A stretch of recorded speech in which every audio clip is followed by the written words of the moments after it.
2.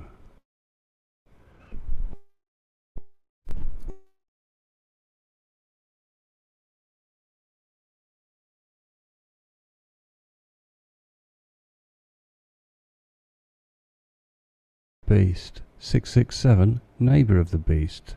668, guy who lives next door to the neighbour of the beast. Just have to leave it like that, it's working. Is it working?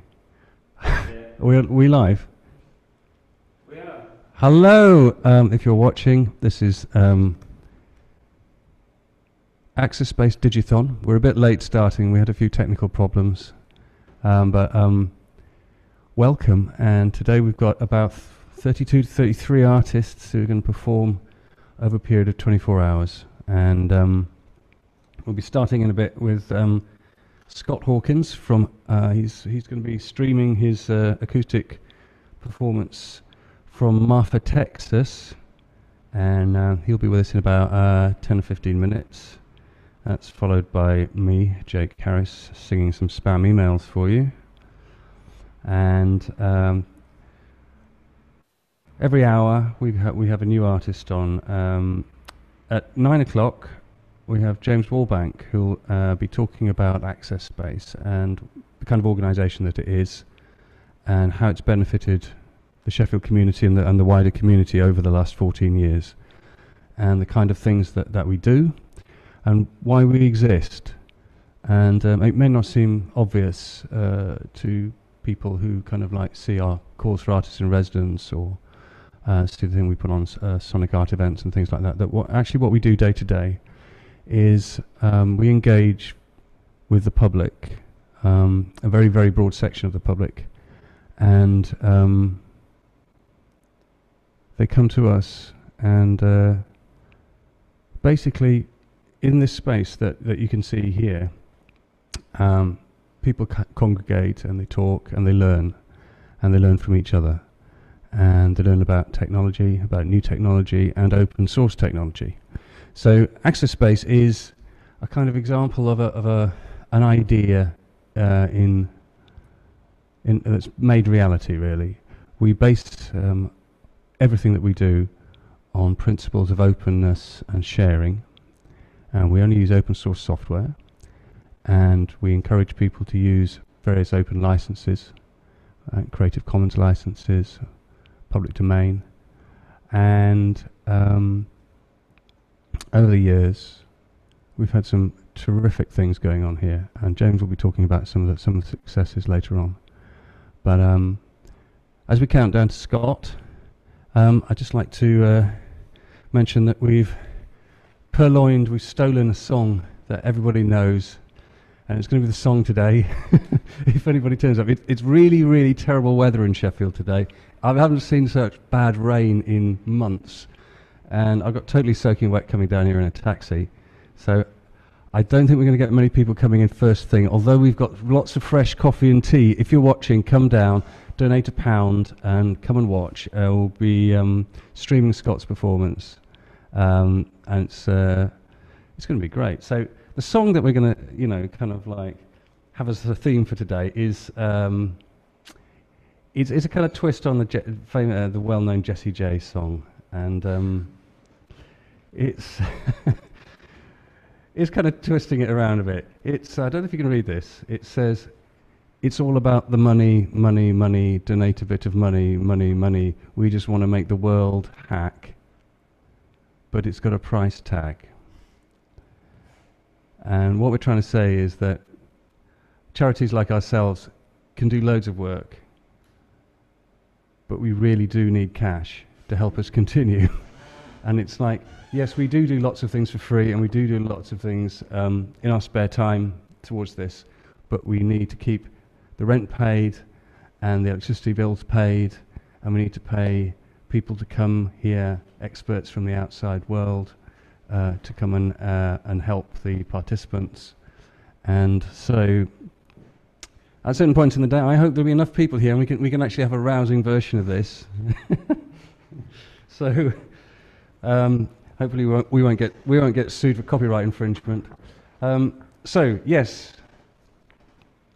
So I'd just like to say an absolutely massive thanks here first off to Alex McLean, who has done such a brilliant job in setting this all up and organising it and gathering a fantastic roster of artists who are going to be performing through the day.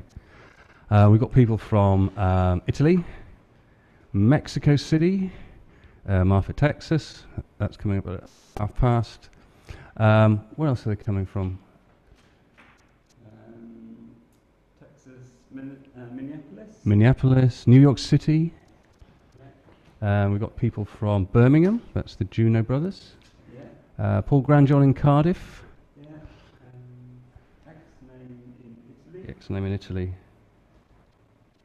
Brilliant. So, okay, and in Sheffield we've got Richard Eason, Richard Bolam, James Price. Where are we on here? I seem to have lost something.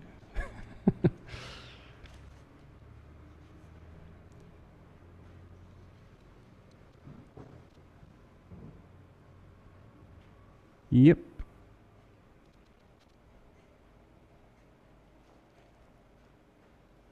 And Rob Lee. Rob Lee's going to sing some songs. Rob's lives in Sheffield. He's a songwriter and guitarist. So while we're just getting ready for Scott. Hi.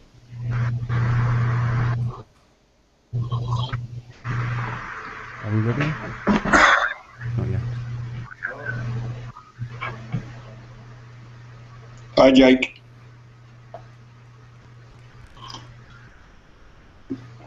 Hi, Jake. Hello, Scott. How are you? I'm good. I hope you've got better weather than we have. It's pouring rain. It rained earlier, but it's hot and sticky now. Right, cool. Okay. I don't know. Are you ready to go? Yep. I mean, I can hear myself and I can see myself. Terrific. Can you hear and see? We can see you, and we can hear you. So, are you prepared to start? I'm in a motel room. You're in a motel. All right. Mm. Sorry, I've got a bit of a delay, and it's really confusing me. I think it's a 7-hour delay, isn't it? Right. Scott, are you ready to go? Yeah. Brilliant. Well, should we wait 6 minutes or what? No, just go for it. Go for it. All right, let me just fill this coffee. And then we'll get started. Cool. All right. Okay, man. Here's Scott Hawkins. All right, guys. I'm on the road, and I'm staying in a motel just north of the northern reach of the Chihuahuan Desert, just south of the southern reach of the Mascaleros Apache territory. You know that I'm close to the place where Joe Strummer spent his last days hanging out there. And I've dumped the equipment and I've dumped the idea, and I've got these 4 sticks, and I'm in my motel room and I'm standing on the bed, and I'm going to improvise with this electrical device behind me. So, good. Thank you.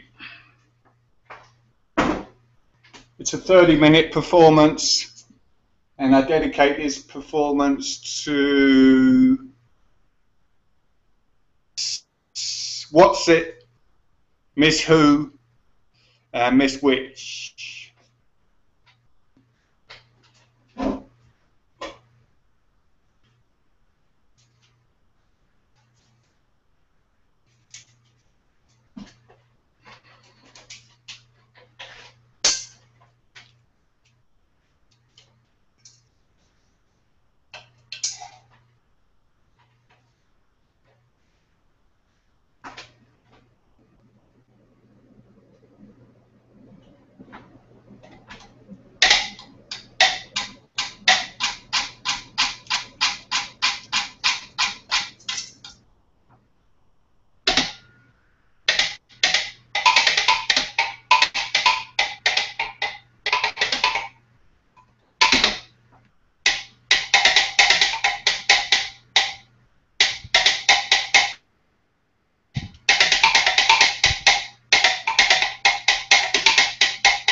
Okay.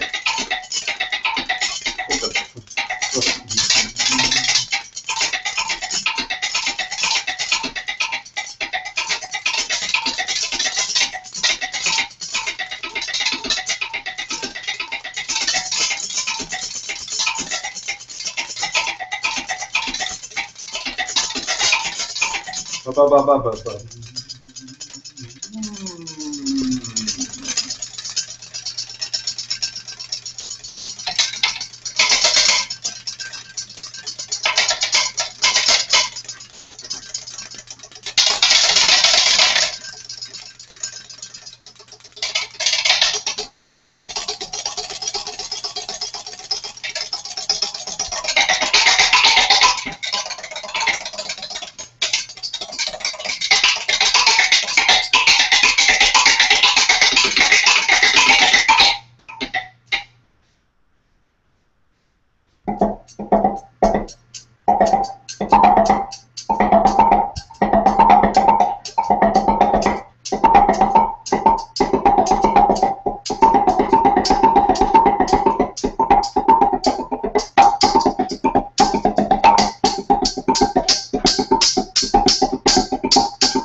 Mrs. What's it? Mrs. Help. Mrs. Witch. I think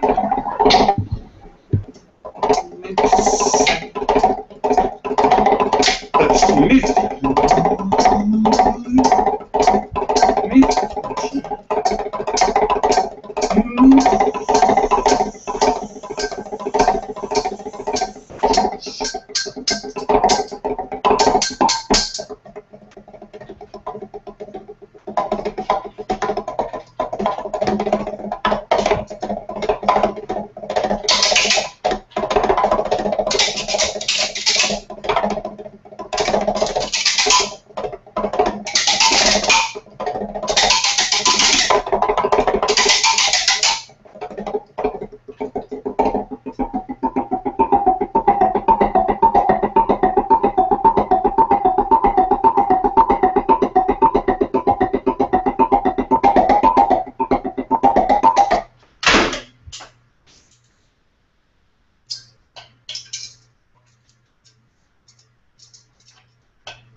Siri. Sorry? No, I'm just playing a, I'm just playing a, no, I was just, well, I'm sorry, yeah. No, I didn't mean to disturb you. No, I thought it was a good idea to climb up here and, yeah, I know, but we all have to share this space, don't we? Yeah, I'm sorry, man. All right, I won't do it again. Yeah, all right. I don't mind paying extra for the disturbance. I'm sorry. Yeah, well, I'm being streamed to the world, aren't I? So I just thought I'd get up on my bed and I'd play the fan. Well, because I couldn't do it at home because my home is not here. My home's further away. Well, I had to do it here. I had to do it here and people are watching, you see. Yeah, well, it's not my fault, is it? I mean, it finishes in 4 minutes, so... Yeah, I said I'm sorry. I'll turn it off. It is turned off now anyway. Okay, thanks. Yep, I don't mind. If you get out, oh, that would be great. Thank you. That's good. Yeah, done. Right, bye-bye then. Uh,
Hello, is this working?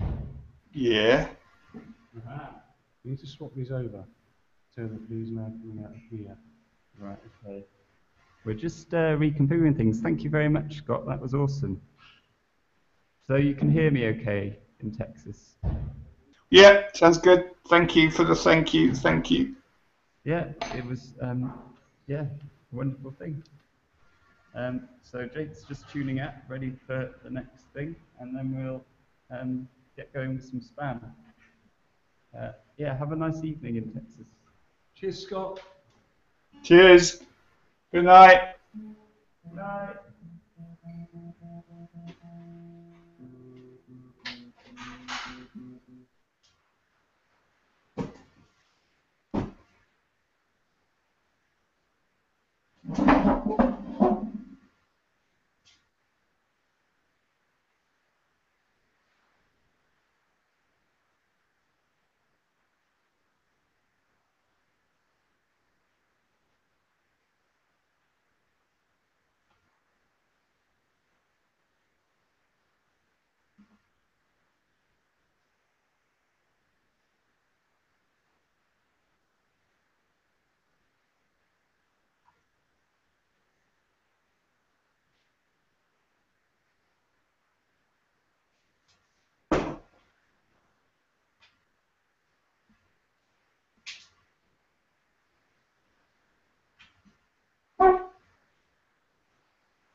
This microphone here.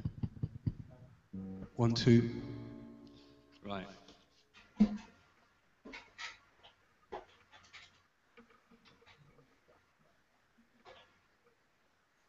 Yeah.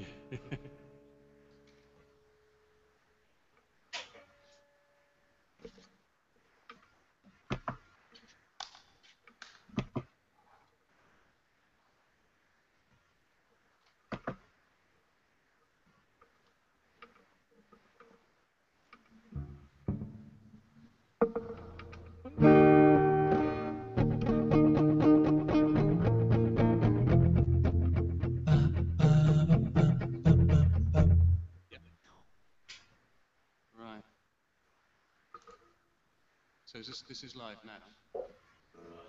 Okay, hi, my name is Jake Harris.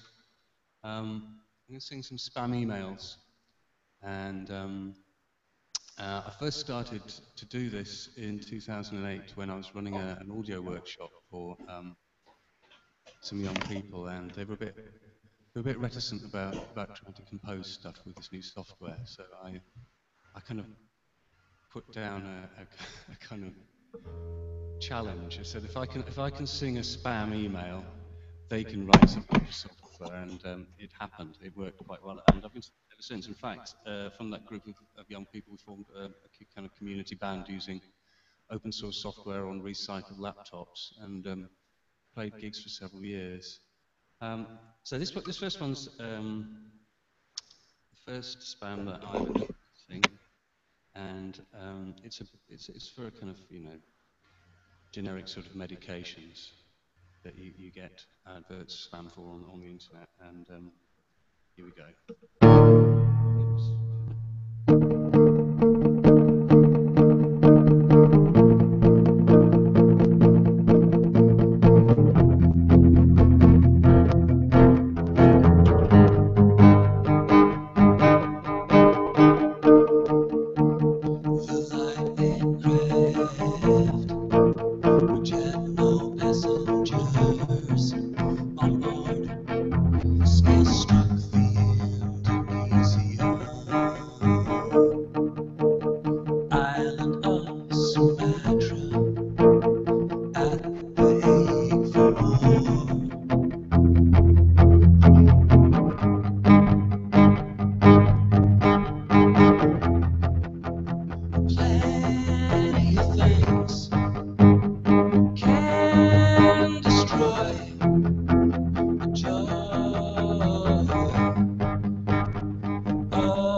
Thank you. It's terrible weather here in Sheffield, and at the moment we've got two people in, one of whom is part of the production team, Richard, and he seemed to like that one. Okay, so there are all kinds of different spam types that you get in your spam box, and it's one of the most prevalent ones is the Nigerian spam, and that's the kind that got quite a lot of money to give you, but they can't get it. And can you help them? And it's basically a con called the Spanish prisoner. And before spam emails, people from West Africa were actually writing to people in the West, and there are examples of this from the 1920s in America. where people receive letters of a similar kind. So they just moved over to email, and everybody's had one, and everybody's read one, and everybody's laughed at it. This one is from a young lady who has got a terrible predicament, and I just want to share this one with you. It's called "I am in sincere desire of your humble assistance." My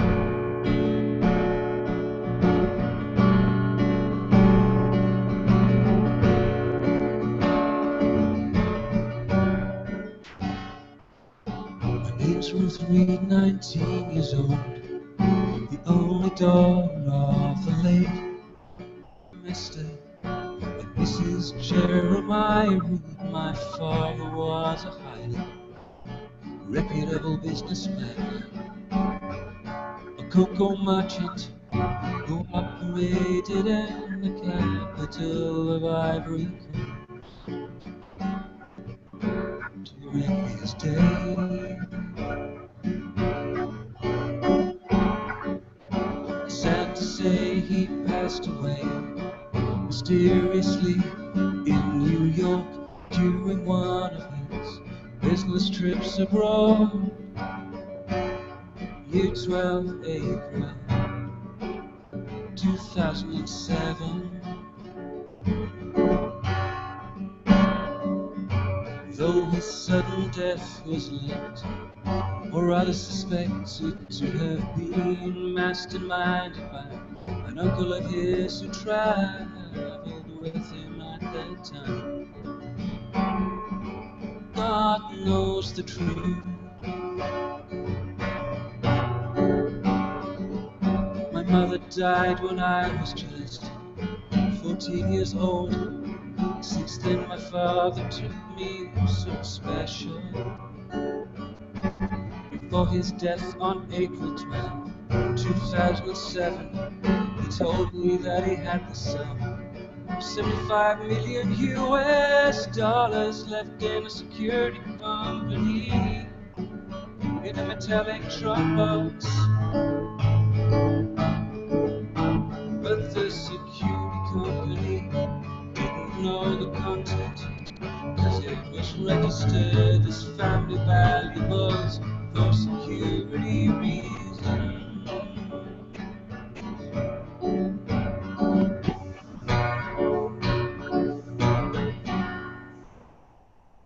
He also handed over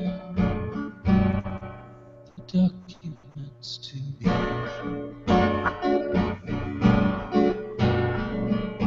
I'm just 19 years old, the school's at home, and I really don't know what to do. Now I want you to assist me to clear the consignment from the custody of the security company. This is because I have suffered a lot of setbacks as a result of the incessant political crisis here in the Ivory Coast. The death of my father actually brought sorrow to my life. I am in sincere desire of your humble assistance in these regards.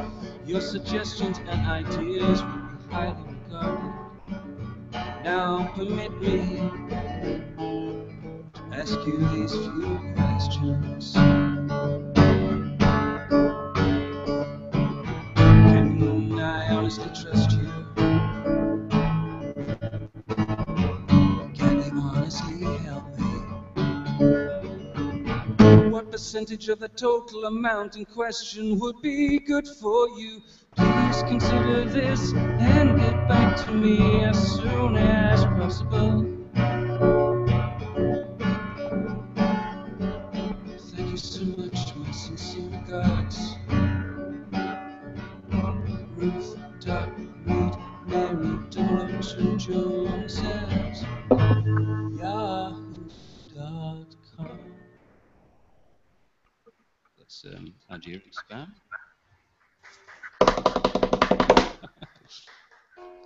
This one is sometimes you get a spam in that doesn't seem to make any sense at all. It just comes from nowhere and it says something daft. And this one was from somebody called Narissa Gomez at ngapr079@gmail.com. And it's just this line which doesn't really make any sense, got no context. So I mixed, it seemed to work quite well with a short pulse, the one from a Russian dating site. So I mixed these two together, and this is the song.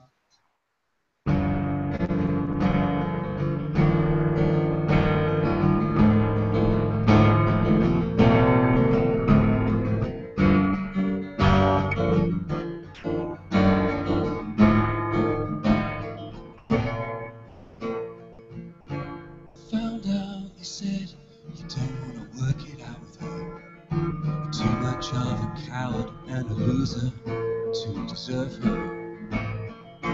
Found out you said you don't want to work it out with her. You're too much of a coward and a loser. Loser, loser, loser, loser, loser, loser, loser, loser. Russian dating site says, are you unlucky finding the perfect wife? Maybe she'd try your happiness here at likesexylady.com, where thousands of Russian ladies will love you with all the heart and soul, heart and soul, heart and soul. Loser, loser, loser, loser. Found out you said you don't want to work it out with her. You're too much of a coward and a loser to deserve her. Found out you said you don't want to work it out with her. You're too much of a coward and a loser. Loser, loser, loser,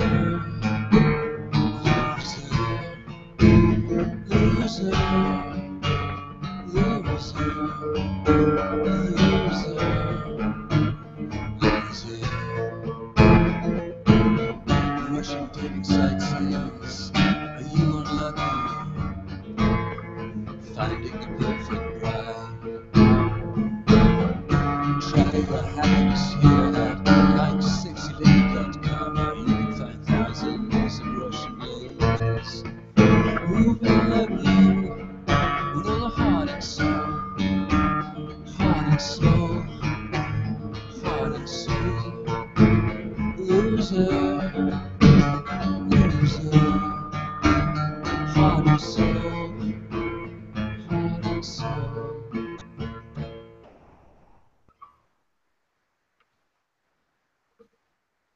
Okay.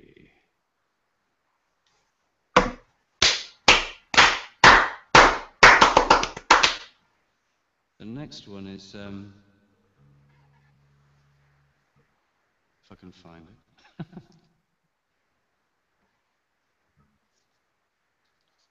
Where is it?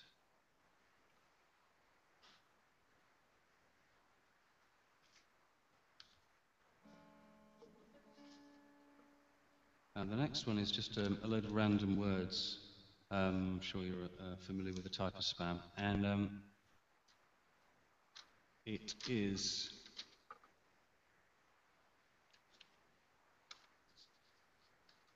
No, can't find it.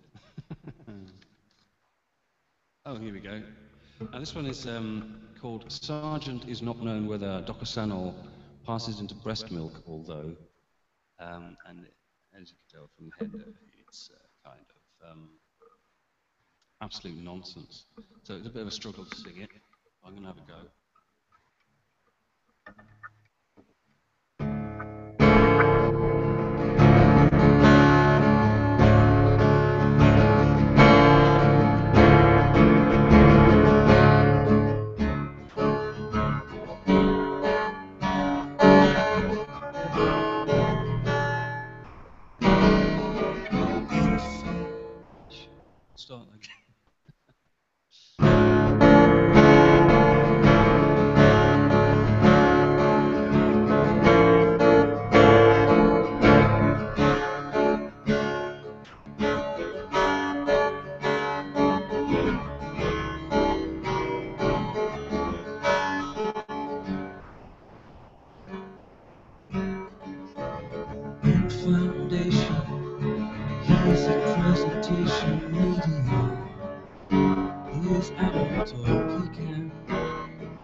watchful to serpent is no bone notorious, once an echelon of gallant, unplanned, historical, on talk, it like a weaver grim, the imposition, he by concurrence and subject, as he borrowed, master, and cast down. Is Sierra outside, parable, diminished, just hero, my favorite. I think the microphones are in the wrong place here. I'll start that again.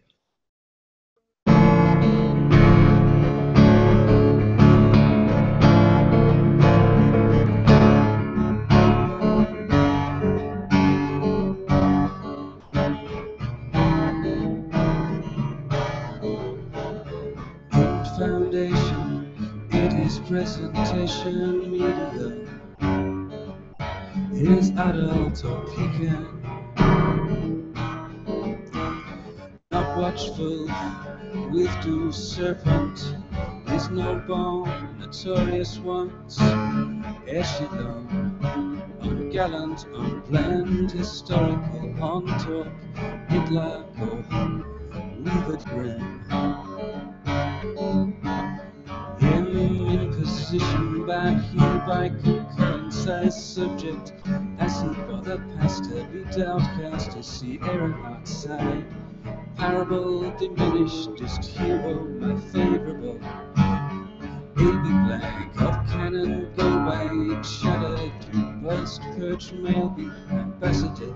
Oh, stubborn of ashes, be moonlight, be correction, dependency, our import, /, heap high, the prostitute, a teddy, mystery, appliance, the carton, of life of God's slight, to selective, go to surplus, be retired. Or apple, of Silicon Bay, poster, reader is cautioned.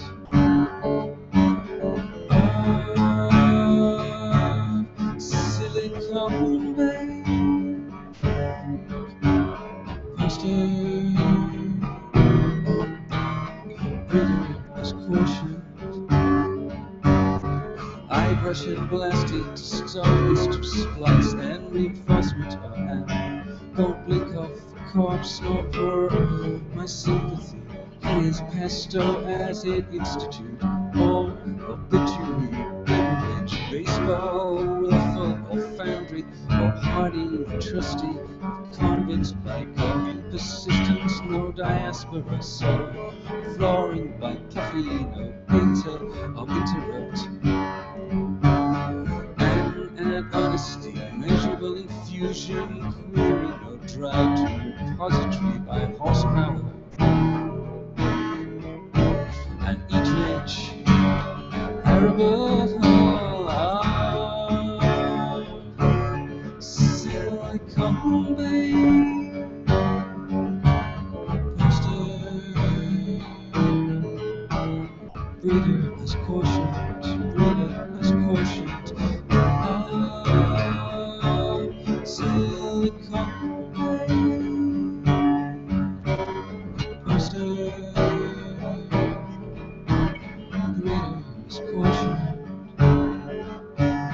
That mapping go, verbose, the scramble, or he, plurality, Lou, he go, monsieur, impious, fading, clients, our elevator. It's he ahead as directorate to table, incapacity SWAT, ergo public append for executive. The deviation is fuel. Silicon poster, breeder is cautioned.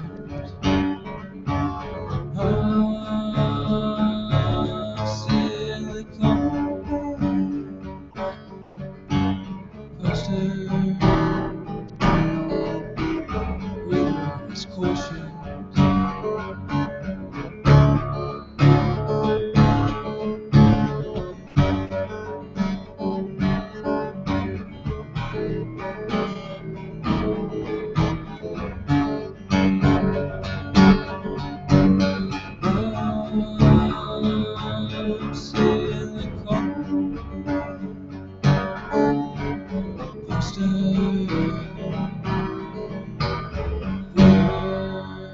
Caution.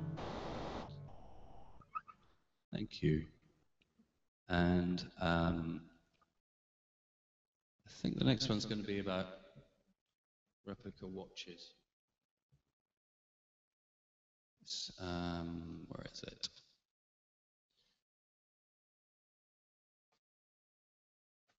These are in no particular order. Sorry? Is it raining? Yeah. So I'm going to find one in a minute called Rolex Sports Model.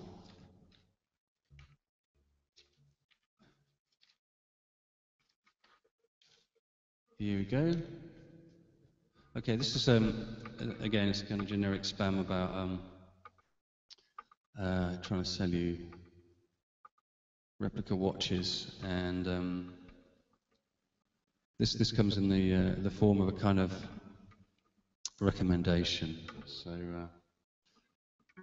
let's see how this one goes.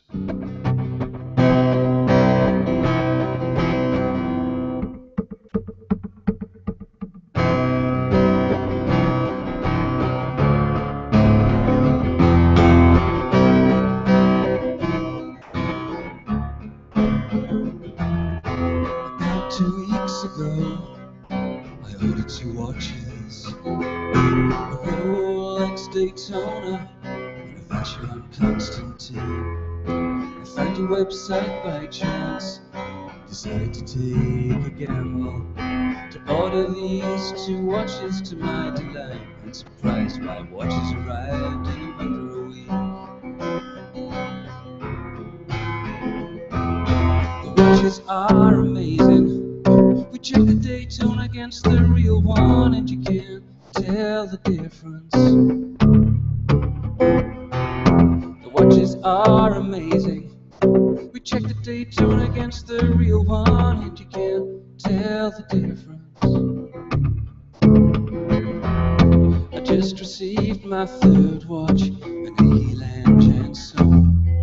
The watch is fantastic. You can use me as a reference if you want, if you want, if you want, if you want, if you want, if you want, if you want, if you want, if you want, if you want, if you want, if you want, if you want, if you want, if you want, if you want. The watches are amazing.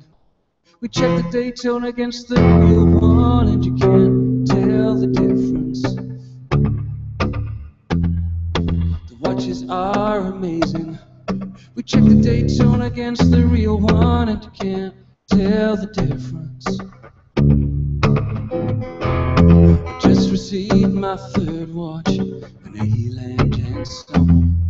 The watch is fantastic. You can use me as a reference if you want, if you want, if you want, if you want, if you want, if you want, if you want, if you want. About 2 weeks ago, I ordered 2 watches, a Rolex Daytona and a Vacheron Constantine. I found your website by chance, decided to take a gamble, to order these 2 watches to my delight, and surprised my watches arrived in under a week.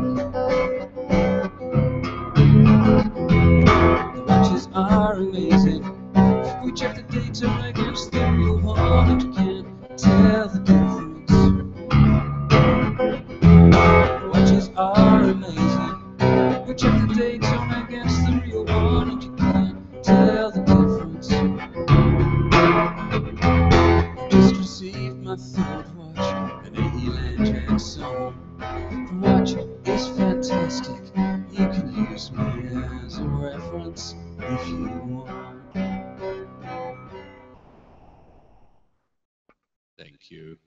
Right, I'm getting a bit of a digression here now.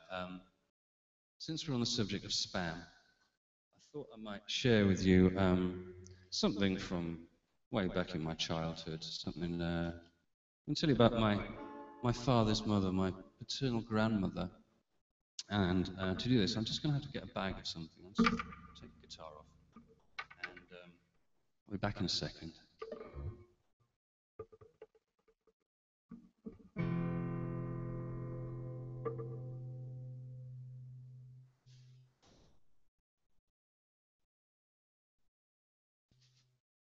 So it kind of occurs to me that it's breakfast time, and I've sent an email out saying to people, try some spam with your full English. Well, I thought I'd share an old family recipe with you, and this comes from my grandmother, my father's mother, who I'm from South Wales, and you probably can't tell from the accent, but my grandmother had a particular fondness for meat that came out of tins. In the UK, in the 1970s and 80s, you used to be able to buy spam and things, tinned ham, and lots of other kinds of meat like tongue and whatever. And old ladies used to love this stuff, and old ladies used to love tins of salmon as well. But in my grandmother's fridge, which is a very small fridge, she used to have an open tin of spam, a lump of English cheddar cheese, half a tub of butter, and half a bottle of Warnings Advocaat. And when I was little, I used to go around for tea, and she used to make spam sandwiches, and I'm going to show you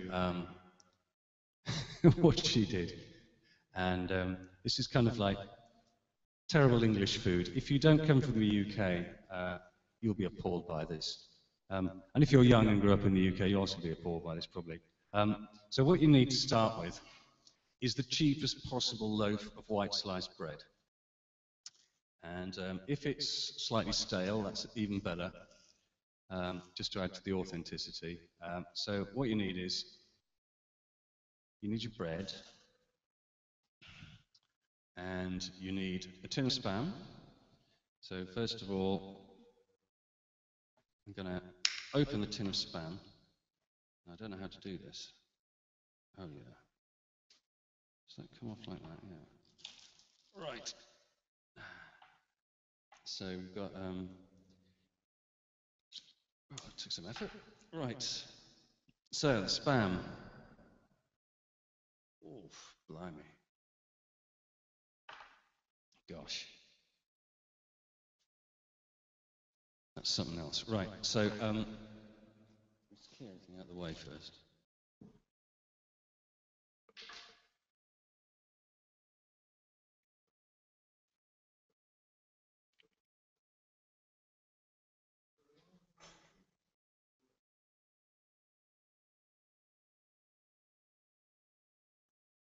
It's all right. All right. Okay, so what you need a tin of spam, you need a white onion, you need cheap lettuce, and if it's kind of gone limp, that's even better.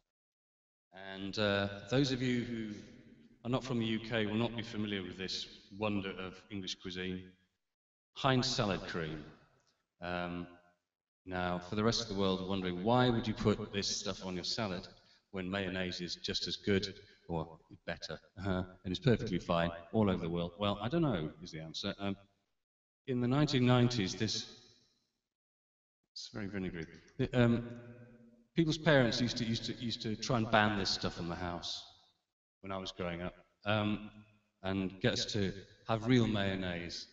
But back in the 90s, young people started using this again in a kind of ironic way, and really loved it. And I've got to say, I really like it.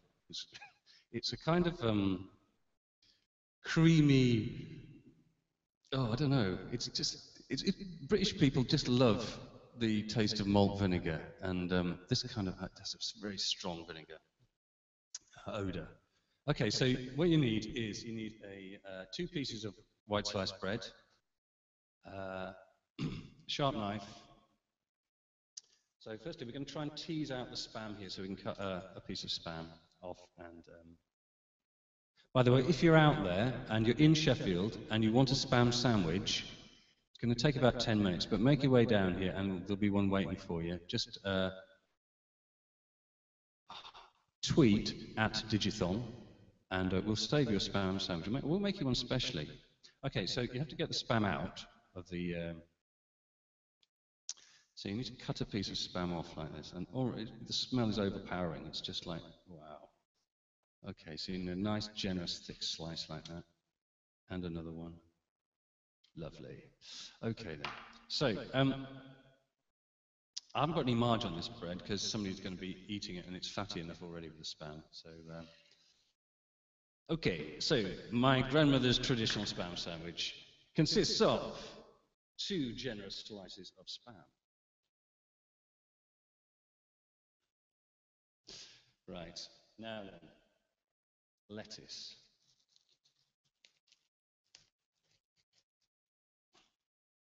Mick, do you want to eat this after I've made it? I will.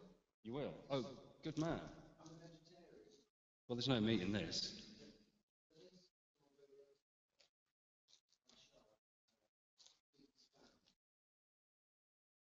So Mick McGuinness he's a vegetarian, has decided that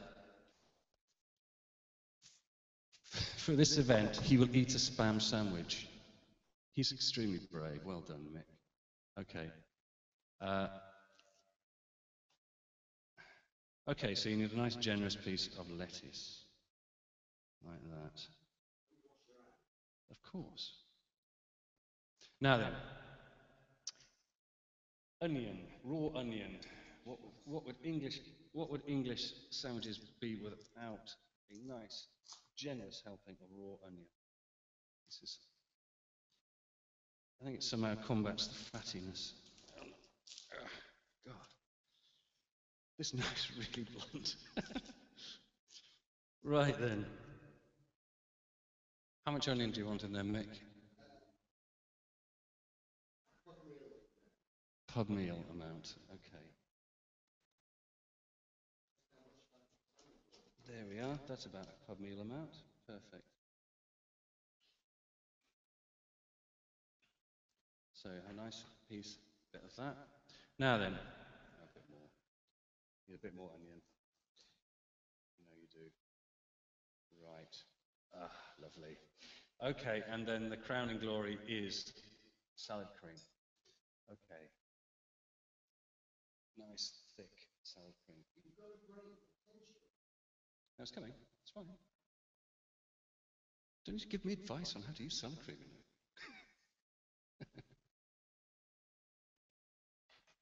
Maybe.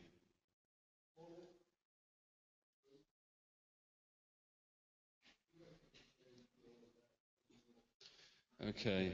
Oh, yes, here we go.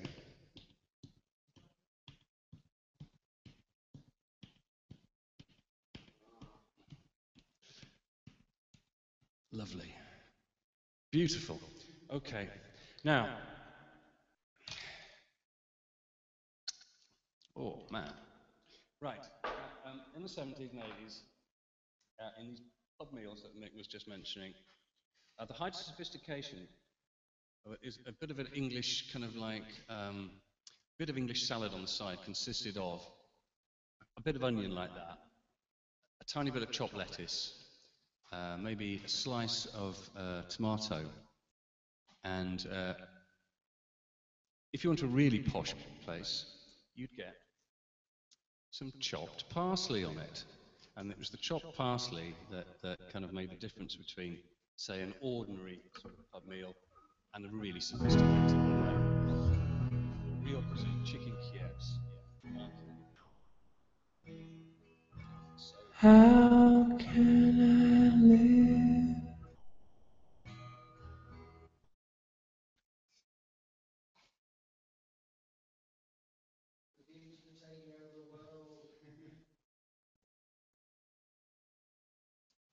So right, okay. So we need to chop some parsley because Mick's a sophisticated kind of guy. Chop parsley.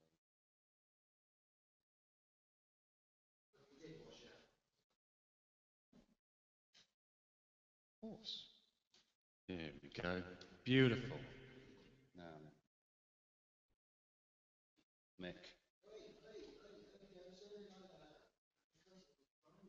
You want it in triangles?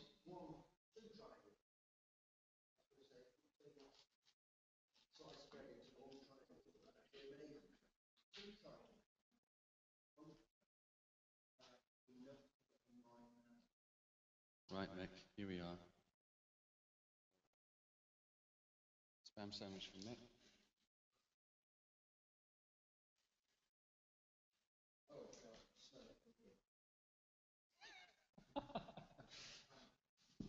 Good for you.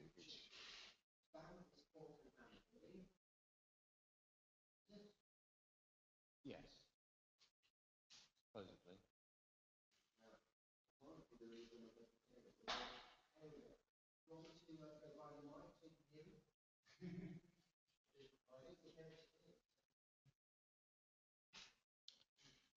Oh. Oh. So, Mick, what do you think?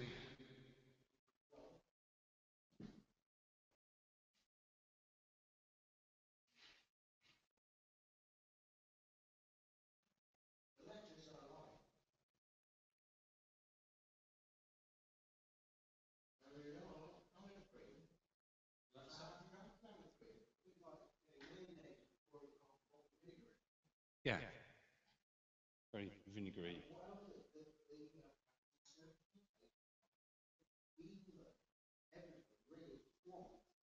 Yeah, swamped by the onions and these.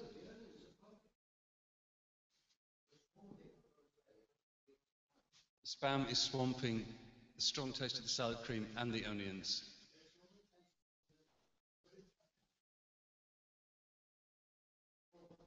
Just clear away the cutlery.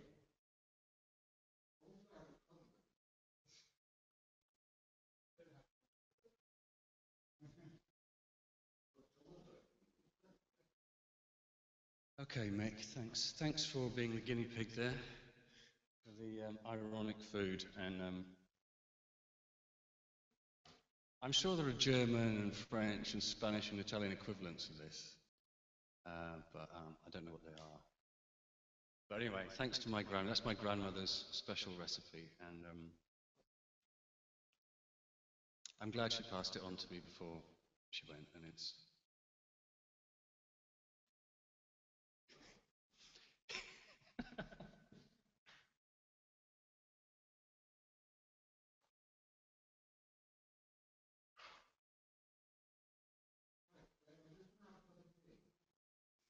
You need something to wash away the lingering flavour of the. Good.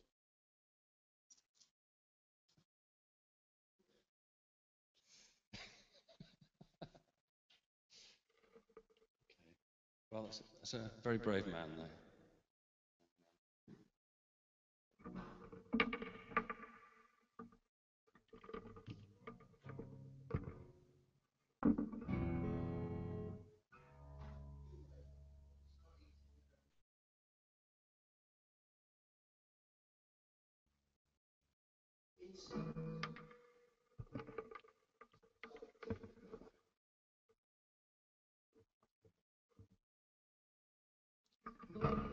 Okay, I'm going to do some more spam emails now.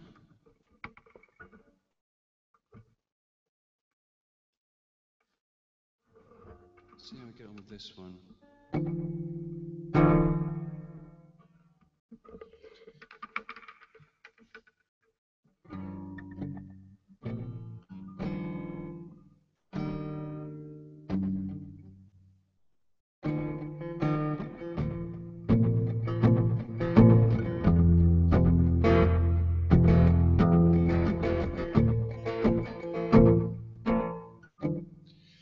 This is one I got in December, and as it's July, it's probably worth thinking about Christmas.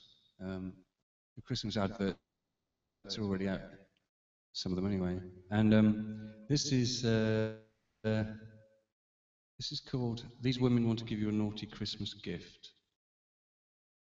and it's for a dating site. And so there's nothing X-rated about this. It's just quite silly.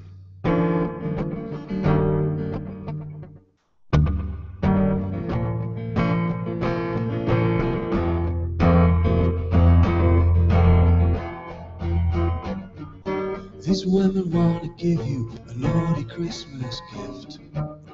These women want to give you a nice, but naughty present this season. Click here to read these naughty women now. If you're not single, then close this email. Don't look any further.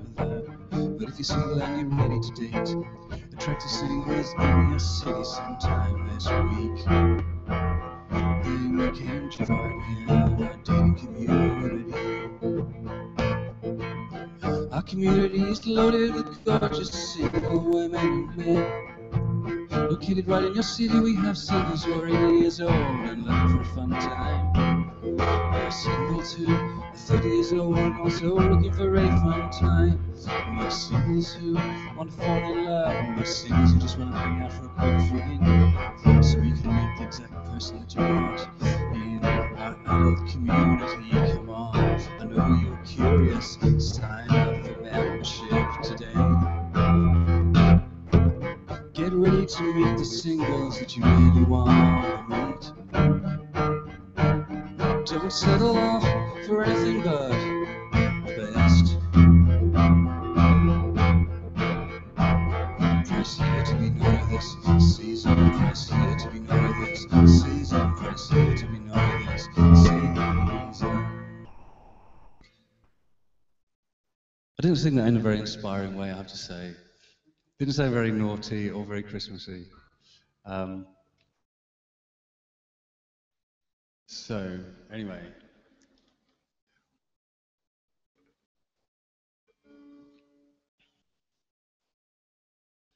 This one is a very minimalist one. It's called Minuscule Gabber. And so I've only given it like 2 notes. And it's, again, it's just random stuff. It looks like it's quotes from some novel or other, but I'm not sure. It's called Minuscule Gabber, and it's for CRless. It's basically trying to get you to click on the link to go to the website where they have all the medications you can buy.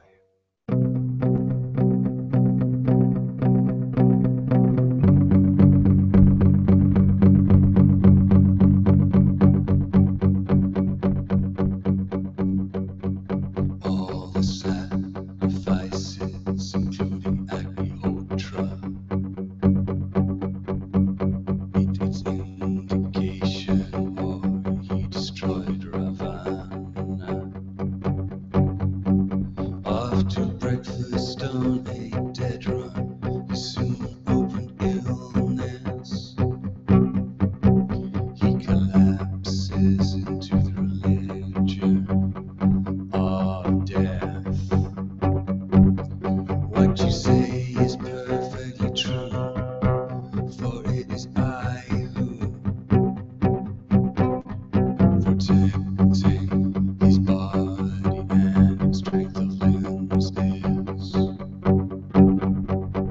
great and fine and mounted on a car, as his adversaries before controlling his counselors. Minuscule Gabber, Gabber, Gabber, yeah.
fight when mounted on a car. As his adversaries before controlling his counselors. Men of skill gather, yeah.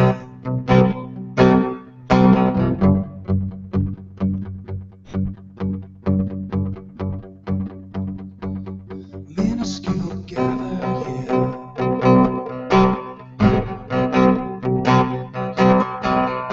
Men of skill gather, yeah. Gather,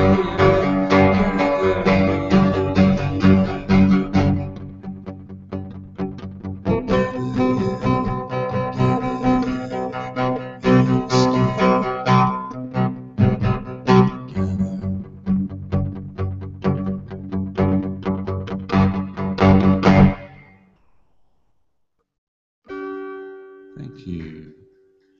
My voice is gone completely. Unfortunately, that comes from singing at 8 o'clock in the morning.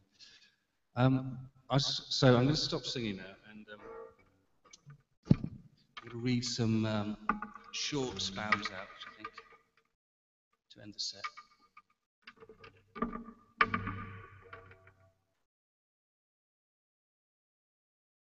So sometimes you get spams which are very short, and I think that they're kind of quite evocative, some of them, and it's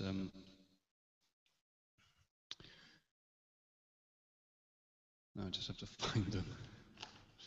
Where are they? Yes.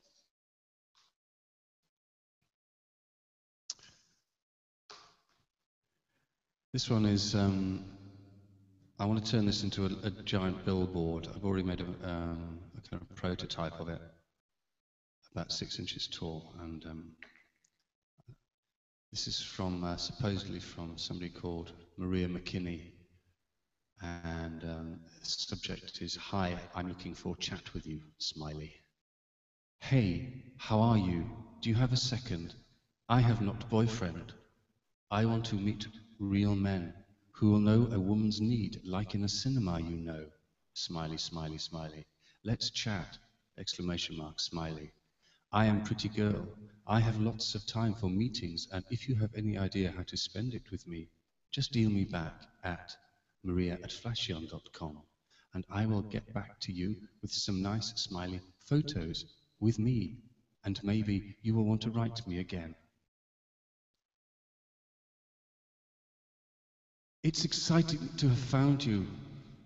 What shall we do now? I'm keen to learn more about you. Perhaps you see my recent photos. I'm online. You have drawn my attention to a site of acquaintances. I hope as I shall like you. How I to you in a photo. The truth, pretty, but in life I more nice. And cheerful, kind, sociable and fluffy. I like to go in for sport, read books, listen music. I love winter and summer, but do not love spring and slush. I have interest in you. With pleasure I shall tell you about myself more in the following letter. Hello, my dear friend. Thousands of miles separate us, but there is no... And my hope to look for my strong, reliable half, my beloved. I am charming, cheerful, serious lady with good sense of humor. I'm looking for a permanent relationship. I need only one man in my life. I dream to meet a man. My partner should be smart, witty and romantic. He must be a real knight. It is a person that I can rely on. I hope I will find this man.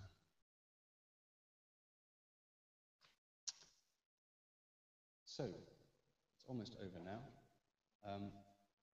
I want to read you out the first ever spam, and it's from 1979. It's the internet didn't exist then, but there was a network called ARPANET, and the first spam went out on 1st of May 1978, and this is the text that went out. Digital will be giving a product presentation of the newest members of the DEC System 20 family. The DEC System 2020, the 2020T, and the 2060 and the 2060T. The DEC System 20 family of computers has evolved from the Telex operating system. And the DEC System 10, computer architecture, both the DEC System 2060T and the 2020T offer full ARPANET support under the TOPS operating system. The DEC System 2060 is an upward extension of the current DEC System 2040, and the 2050, God, this is boring, isn't it? The DEC System 2020 is the new low-end member of the DEC System 20 family, and the full software and fully software compatible with all of the other DEC System 20 models. We invite you to come and see the 2020 and hear about the DEC System 20 family at 2 new product presentations we will be giving in California this month. And it just goes on.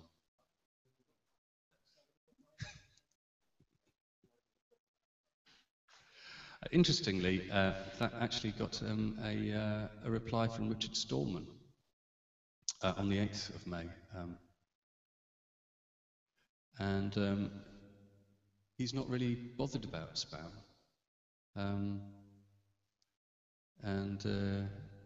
Interestingly, he says his 4th point is, would a dating service for people on the net be frowned upon? I hope not. So he's basically saying, well, predicting anyway. I don't know.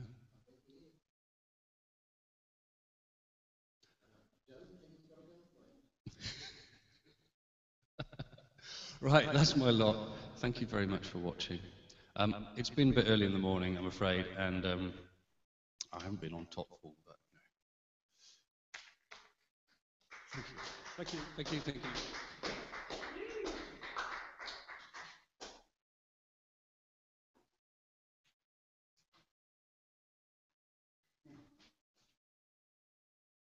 Okay, we're just getting the mics ready for James. So.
Level I tend to talk at, I guess, except when I get really enthusiastic, which is quite a lot of the time, really.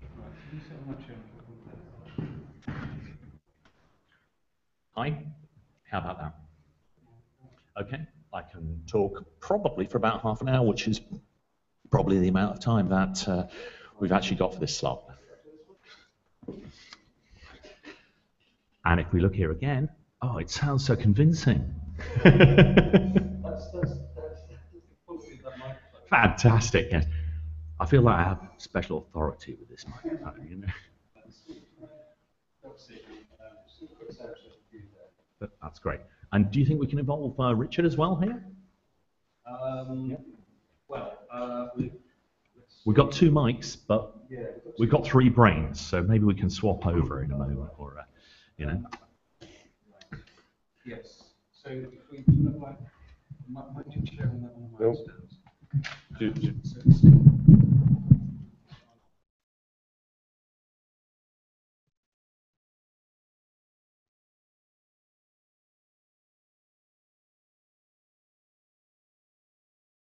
Class. Well, it is 8:30. Oh, 9 o'clock. It's even. 9 o'clock. You're running late here. We're not live, are we? Oh, I think we are.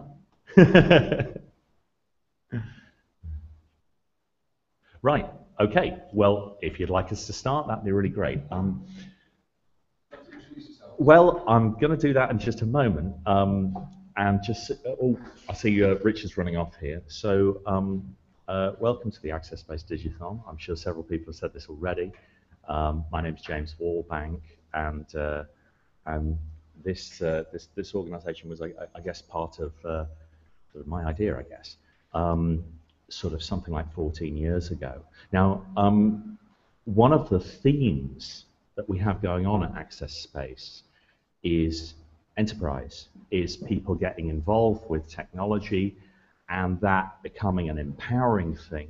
And, you know, the final stage of empowerment, if you like, could be around making your own enterprise, making money, and hopefully creating employment. So I'm here today with Richard Bolam and Steve Withington, both of whom have been involved in some business activity in Access Space. And really, I thought it would be a good thing to kind of review where we're up to with that sort of activity, what sort of things have emerged from Access Space, and why is this kind of co-working space a place that could be useful? So I don't know, maybe I can just start off by asking you, Steve, like what do you do? What do you do in Access Space? Oh, hey. Right. Well, I run DDAR Design, which is a web design business, and I've been working with a programmer, Martin Frost, and build a lot of websites for artists, musicians, that sort of thing. And I'm an artist and would-be musician myself. Right. And so, what sort of skills are you applying here? And how, did you sort of use the Access Space as a place where you develop these skills, or how did that come about? Yeah, I picked up a lot of web design skills in Access Space. Right.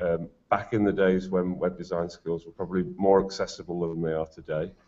And that's a very interesting point, actually, because certainly in sort of when Access Space opened in the year 2000, it's like a couple of weeks with a book on HTML, and you could be at a sort of potentially professional level of web design. Definitely, yeah. Whereas now, a couple of years of bashing your head against a brick wall and Googling relentlessly, and you might just be getting there. Right. So, and of course, you're now working in a situation where you have two people on the job. Yep. There's yourself and your collaborator, Martin. And I guess that you have different sort of levels of expertise or different sort of specialities in what you do. Yeah, Martin's a programmer, so he does all the difficult technical stuff, and he can do what I can do, whereas I can do what I can do and can't do what he can do, which is the perennial problem with programmers and designers. Right. So Martin's engaged in what sort of PHP development, customizing, systems like WordPress or what have you, and then making what sort of specialist things. Yeah, he makes it work. I make it look pretty, and together we deliver fantastic websites. ddar.org. But obviously, your promotional skills are sort of not lost on the Access Space Digithon. So, Richard, could you tell us a little bit about what sort of things you've been doing in Access Space, or what what's your sort of enterprise activity? Well, my attempted enterprise activity. Hello. My attempted enterprise activity so far is to develop various techniques and production methods for dealing with was started off as a project that we named Flying Monkey TV, which was a response to all the excess of technology that's around, and try to use very sort of low impact methods in order to take advantage of the fact that you can these days you can afford to shoot on multiple cameras simultaneously. But the problem with doing that is that you end up with an awful amount of data and dealing with afterwards. Right. So the kind of fundamental. I mean, is that what they call big data, or is that? No, that's not big data. It's just medium data. Well, no, for an individual, it's big data. Right. But no, it's not. It's not that kind of big data.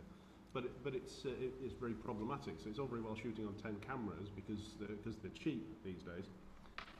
But how do you deal with it afterwards? So I'm interested here that you just say it like. You just use the phrase an excess of technology. Now, I mean, I don't know whether you could just develop that a little bit, because, I mean, 10 cameras, how did you finance that? Well, I'll get to that in a minute, but the thing is about the excess of technology, and I talked to people a lot about this, because this has happened in our lifetime, whereas when I first met you, which was 2000, you know, you couldn't really afford. I mean, you couldn't have done that then. It's happened very, very recently, in the past sort of 10 to 15 years, where cameras. The first digital camera I bought, which was a 2 megapixel camera, I think it cost me £250 in 2001, and now I can buy the same camera for £5 on eBay. That's a sort of 600 by 400 mini webcam or what have you. Yeah, absolutely. Now, and so whereas at one time you would have to save up for those cameras, I can buy as many as I like. Right. There's still some money involved, but if I want to do a 10 camera shoot, we're not talking about pro cameras though. We're not talking about professional stuff.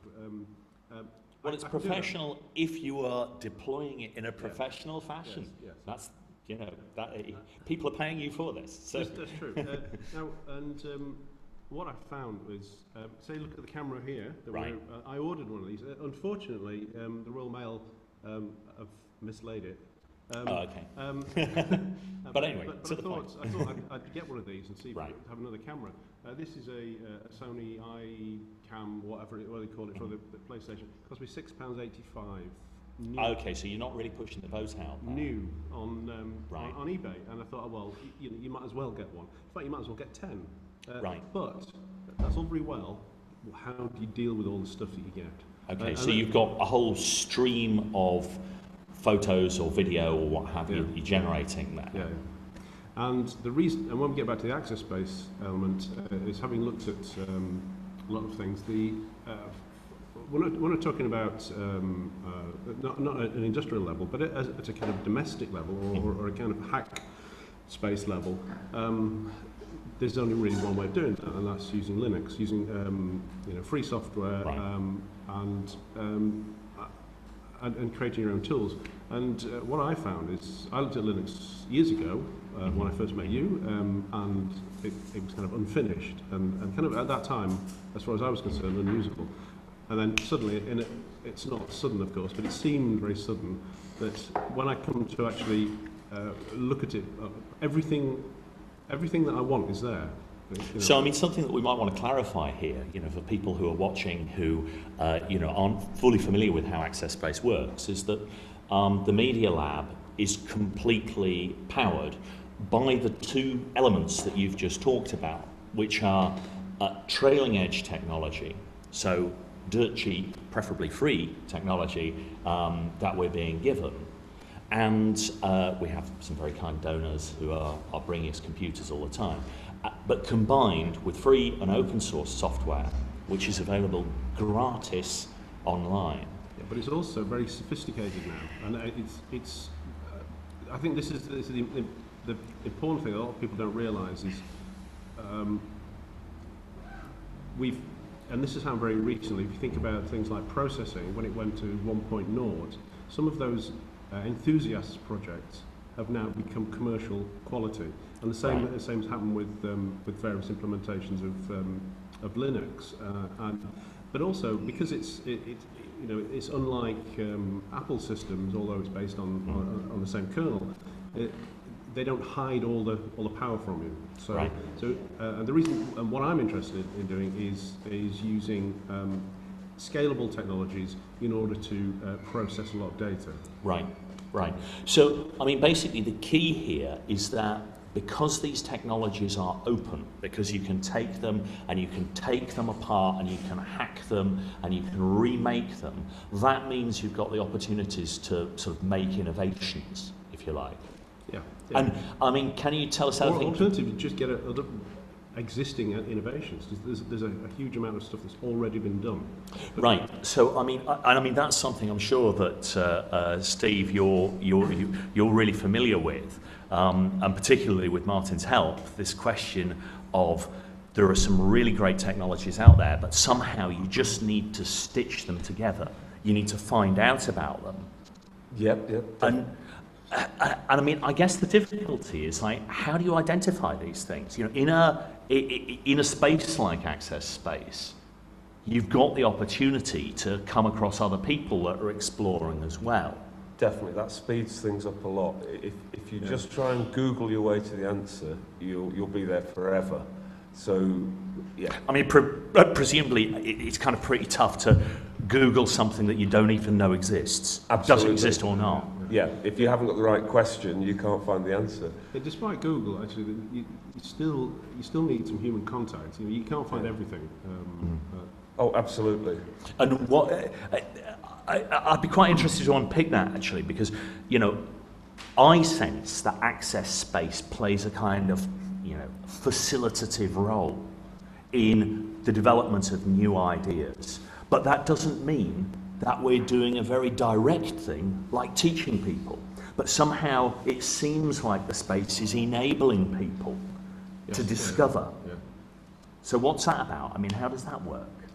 To give I mean, if you could just tell me, I'm sorted there for a... The thing is, to give a direct plug about what we're doing here today is the place has got to stay open. It's got to be available to come down here. I mean, there are a lot of things that I've discovered. Although it's all there, it's all documented somewhere. Right. But actually, there are some there are people I've met here randomly, and also people who run the place, like yourself, who've closed some of those gaps very rapidly, rather than having to, like Steve was saying, having to spend a long time researching that. And there's a lot of expertise coming in and out of this room every day, isn't it? Yeah. I think randomness is a key word. The idea of open access means that you've got a more random group of people, which means you're more likely to find someone who can help you. You're talking about serendipity there, aren't you? Yeah. That's right. Yeah, I don't know whether you've been reading James Surowiecki's Wisdom of Crowds, but that's like a really key idea, is that you've got people with different perspectives and different mindsets and different interests getting together. Somehow you get sort of the cognitive sum is greater than the parts. I'd like to come back to this question, though, of technology and opportunity, because I got interested in the idea of open source software and the idea of unleashing the wasted potential of trash technology, of things that people were throwing away. I got interested in that around the mid-1990s, and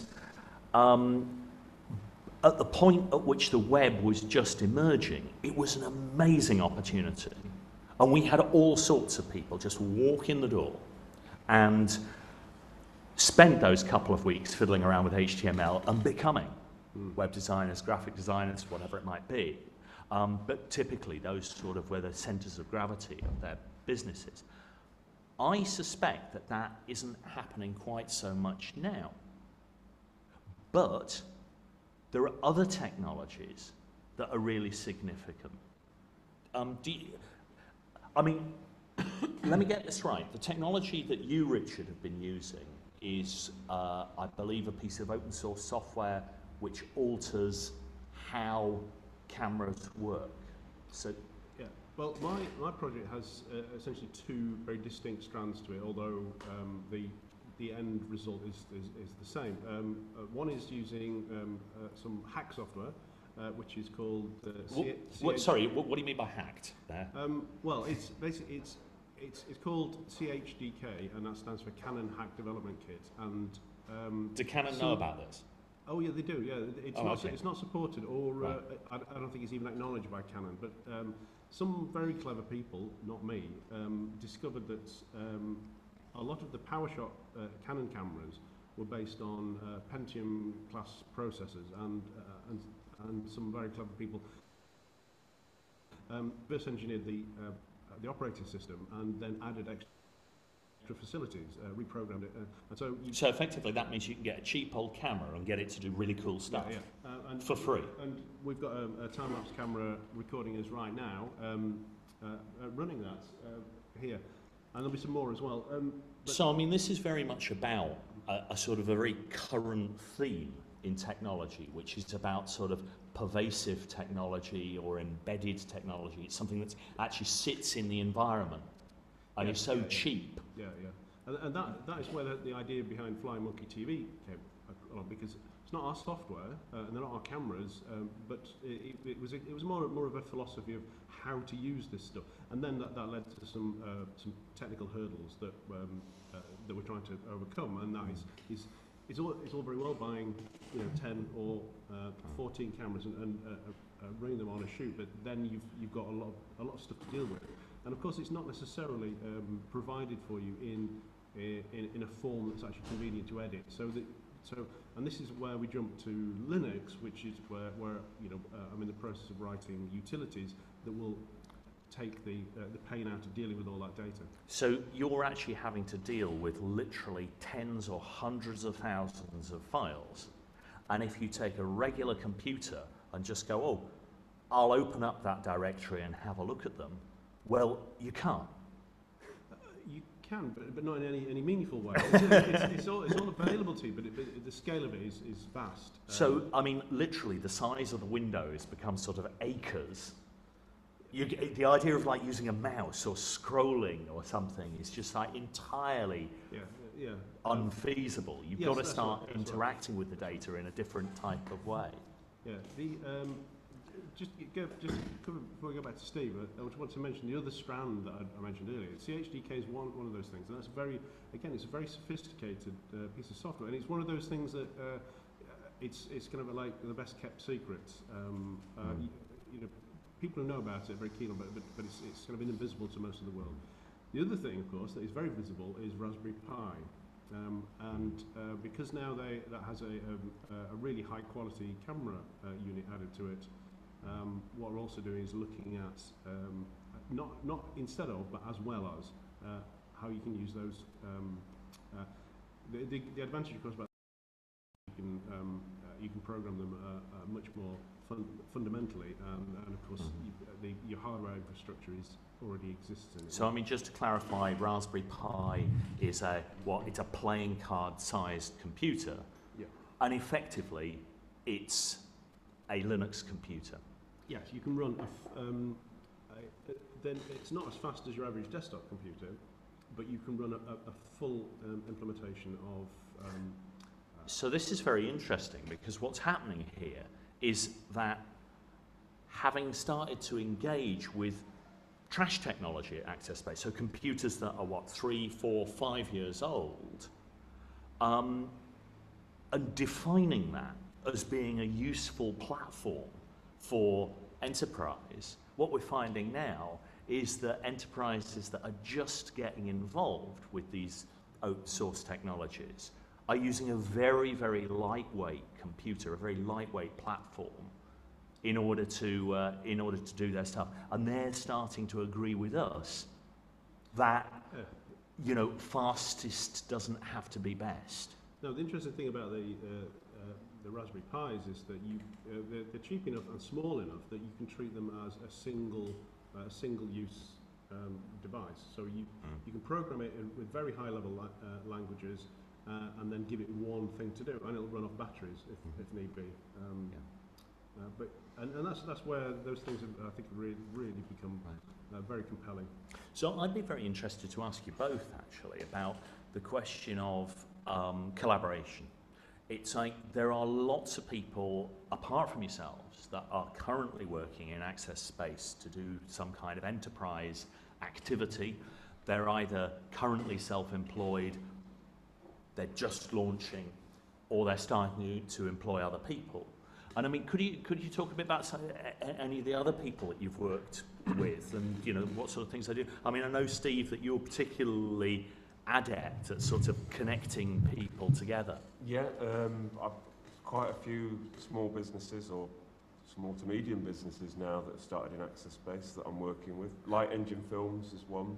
And what do Light Engine Films do? They make music videos all over Europe. And I mean, so this is an individual guy. I think his name's Dan. Lives in Nottingham, I believe. Yeah. Dan Hart from Retford. Yeah. And I met him at Access Space. He needed a website years and years ago before he'd even fully developed the business.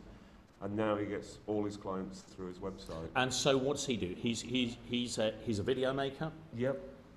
He's doing film shoots. What else does he do? Sort of music?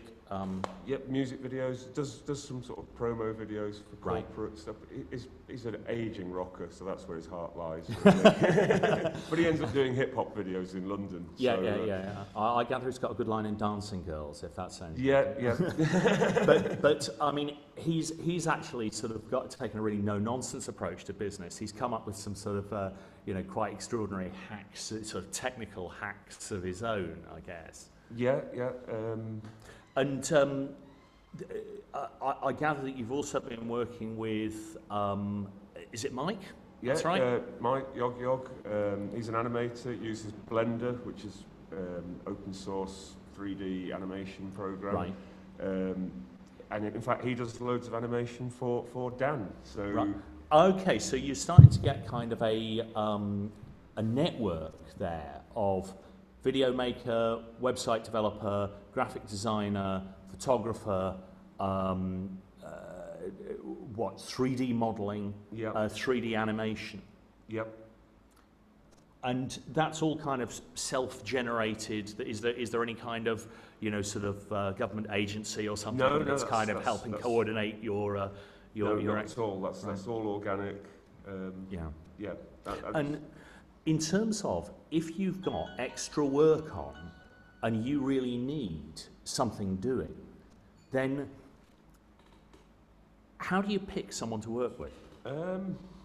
Well, I think, I'm down here quite a lot, so it's kind of people who are just around, and you just kind of get to know what skills people have got. You get to know people. And is that partly about things like, kind of old-fashioned things like reliability and... Yeah, and just people being sociable, sitting down, having a cup of tea with someone, who knows, 6 months later you might end up working with that person, which is a lot better than working with a complete stranger, Why is that? Well, you've got an idea about that person, really. You can...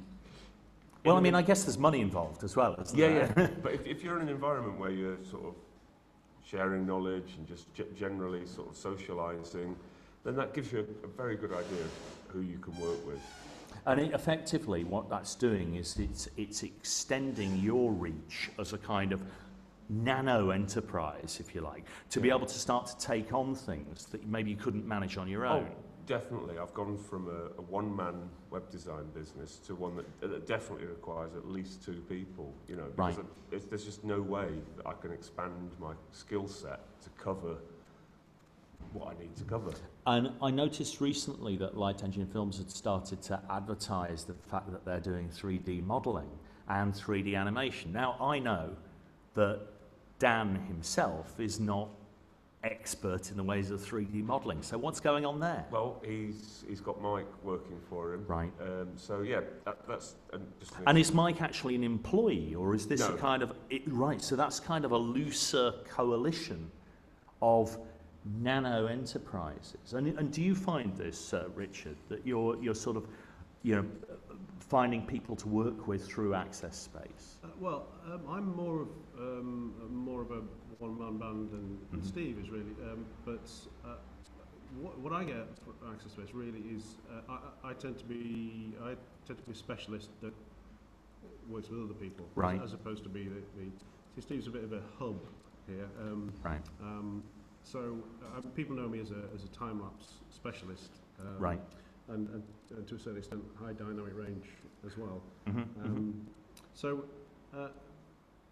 the thing I get out of Space is not so much the business contacts, but the technical Right. the technical sharing. You know, what's the right word for it? You know, I don't know. Yeah, so some kind of information sharing. Information exchange. Yeah. Well, you actually put me onto high dynamic range photography. So Yes, I took some of your knowledge and used it for my own evil ends. Yes, I suppose so. Oh right, yeah. I'm just getting. Just get closer here. This is Yeah, we're all mates. You know. But there's something. You know, I've been kind of going on about high dynamic range photography for quite a long time, but I didn't realise that I'd got Steve into that. right. But so yes, again, there's something that I hadn't actually noticed myself, but maybe you had. Yeah. So maybe I'm not as much as a loner as I think I am. And there's lots of interesting things going on with, you know, sort of, for example, new web technologies. I've noticed that over the last, sort of 18 months, 2 years, there's been a big push individually to get more involved in things like WordPress, and that now it sort of seems to be a kind of a tide that you'll get people that are suddenly getting to grips with a particular technology, and that information is sort of spreading throughout the community in quite an interesting way. Yeah, I think the problem, Steve mentioned this earlier, the problem with, there are two ways of looking at this. The problem with web development is there are so many technologies involved. Right. It's very difficult to see the wood for the trees, but the great thing is, those technologies, if you choose some of those technologies, they've actually become very mature. Right. It's like I was saying, like 10 years ago, web was very difficult. Now, if you know, I've just kind of taught myself HTML, JavaScript, and CSS. They can get away with some of those because those technologies are remarkably mature. Right. Sure, there are a lot of other things that the professionals need to use as well, but I can't remember what you originally asked me now. Actually, Well, you know, it's just this idea that you've got technologies that are kind of spreading, you know, information that's spreading throughout the community. and it's a bit like, going back to, I've regained my thread there. What you're saying, it was possible, you know, say 15 years ago, it was possible to be good with all the technologies that were required, and you can't do that now because actually there's too much of it. Right. And I mean, purely is that like a question of like sort of cognitive overload or time or? That's all of those things. Right. Yeah. You haven't got the time to learn everything you need to learn. Right. So networking is key. That's kind of interesting, and that, you know, sort of suggests that we've got these new That's it. We're out of time. But yeah, I mean, that kind of suggests so that there is a kind of this idea of sort of collaborative enterprise. It suggests to me that this idea that one's going to have to keep on learning too much for any one individual suggests to me that there's a model of enterprise for the future which is a lot about sort of micro enterprises networking with each other, working with each other, and necessarily needing to socialize with each other to sort of build those bonds of trust. And yeah, the thing is, a lot of the technology is already taken care of. It's actually it's the people. That's where the work is really now, because the technologies are so good, but there's too much of everything. So basically, what we seem to be saying here is that a lot of this is actually about relationships. Yeah, I think if you want to do something amazing, it's unlikely that you'll do it on your own. Right. Yeah, the days of people sitting, you know, think about David Braben, you know, the guy who wrote Elite. Right. You know, the days of people sitting in doing something like that, sitting alone in a bedroom, are over. Wow. But that said, Oh, well, There's people still do that. Yeah. so Alex, can we ask you? We've talked for about half an hour now, and we're sure that people will probably be getting like bored to death of our voices. Obviously, there's loads more to talk about. I'd like to talk about advanced manufacturing. I'd like to talk about laser cutting, the CNC. I'd like to talk about embedded technologies, Internet of Things, but not now. I'm going to leave that till later in the day, I think. I think we're going to have an external broadcast from the pub. Right. It might be a good moment to talk about those things. Okay, right, okay. So, Yeah. Yeah. Just oh yeah, it might be a time to just mention that the pub that Alex has just mentioned there is the Rutland Arms, which is across the road from here, Access Space. And the office, as we also know. sorry, the office, yes, yeah. Who have very kindly donated a firkin of ale for us, which we'll be selling here as a fundraiser later on. Oh, okay. Also, there's an exhibition in the Rutland Arms of artwork by Steve Who's Withington and Natasha Withington, photographs of the Moss Valley. Oh, fantastic. Very Okay. good. Yeah. £65 framed. And no doubt discounts for donors. You know? Oh, absolutely. Fantastic. Right then, what do you want us to do now, Alex? How do you want to handle any changeover that you want to do? Well, it's me next, so Okay. I'll just shut the bag and then... So just in case you didn't hear that, Alex is going to be, you're going to be doing some live coding, is that right? Yes, that's Yeah, this is Alex McLean, who is on Twitter, is Yaksu on Twitter. He's going to be doing a bit of live coding. So if you just want to, I think we've just disappeared from, but if you just want to hang on, there'll be a few minutes while we change over from us to Alex. Oh, Okay. very good continuity Stand by. there.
Get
that now? Yeah. Hello. Welcome to Access Space 24-hour Digithon, if you've just joined us. That was Alex McLean, and a few very entertaining use of samples from the Forest of Dean later on in this set there.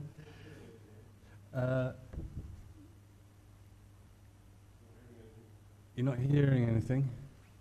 It's coming through here. I don't know why it's not coming through. Can you see this? It's working. Okay, well, here we are, and we're 3 hours. 3 hours into the Digithon.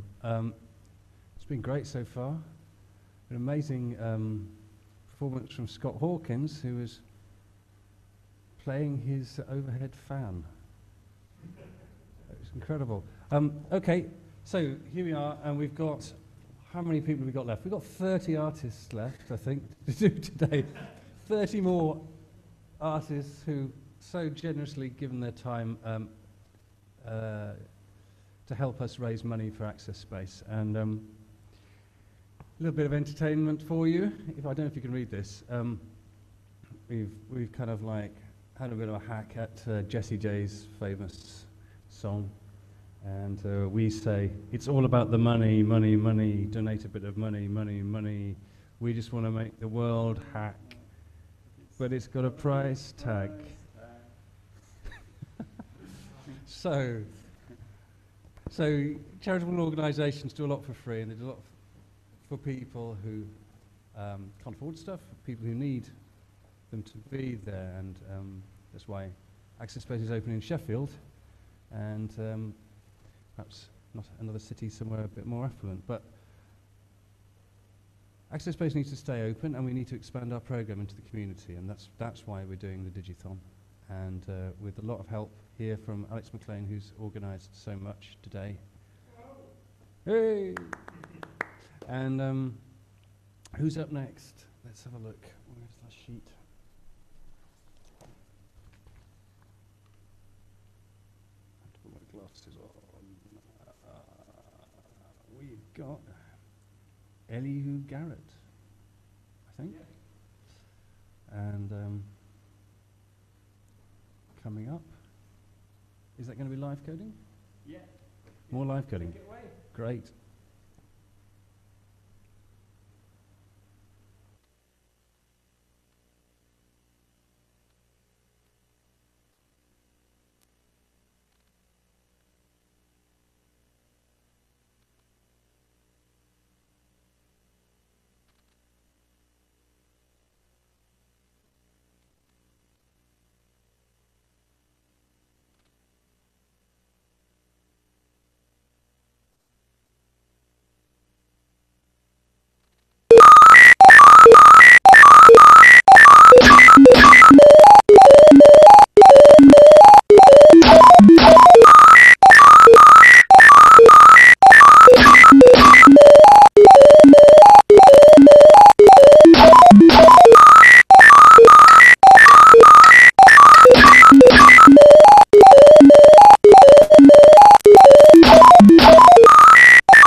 Okay, so part of the furniture almost. And then when I've got to still have electrician from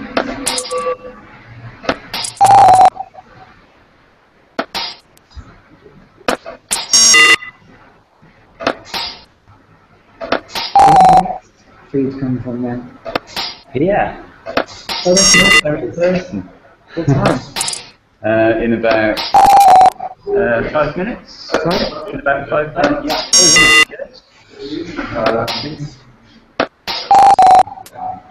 Yes. And you're a teacher? Yeah. Mute that one and you say that one. YouTube video.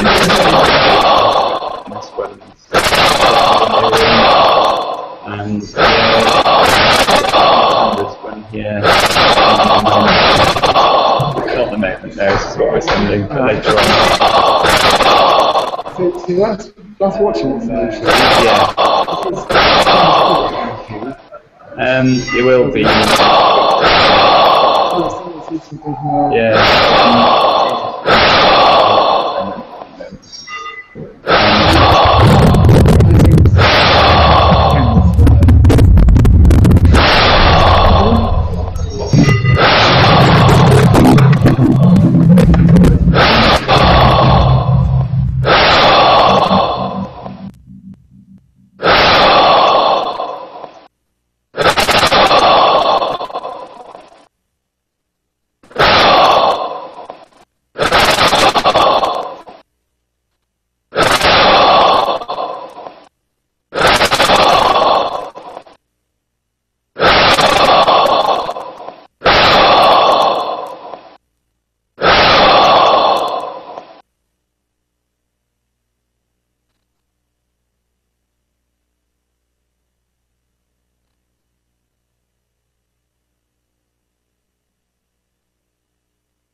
Thanks very much. Elihu from Mexico. We're now switching to our local.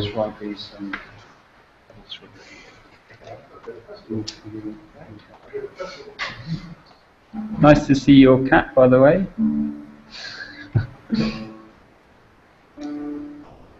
Have a nice evening. That was live coding. Been from Mexico, I think, using a new environment, which I hope we'll hear more about. Oh, hang on, the cat wants to say something. Yeah. Thank you. Right. So we're just tuning up the guitar. I'm going to mute my laptop microphone and we'll switch over to the local audio.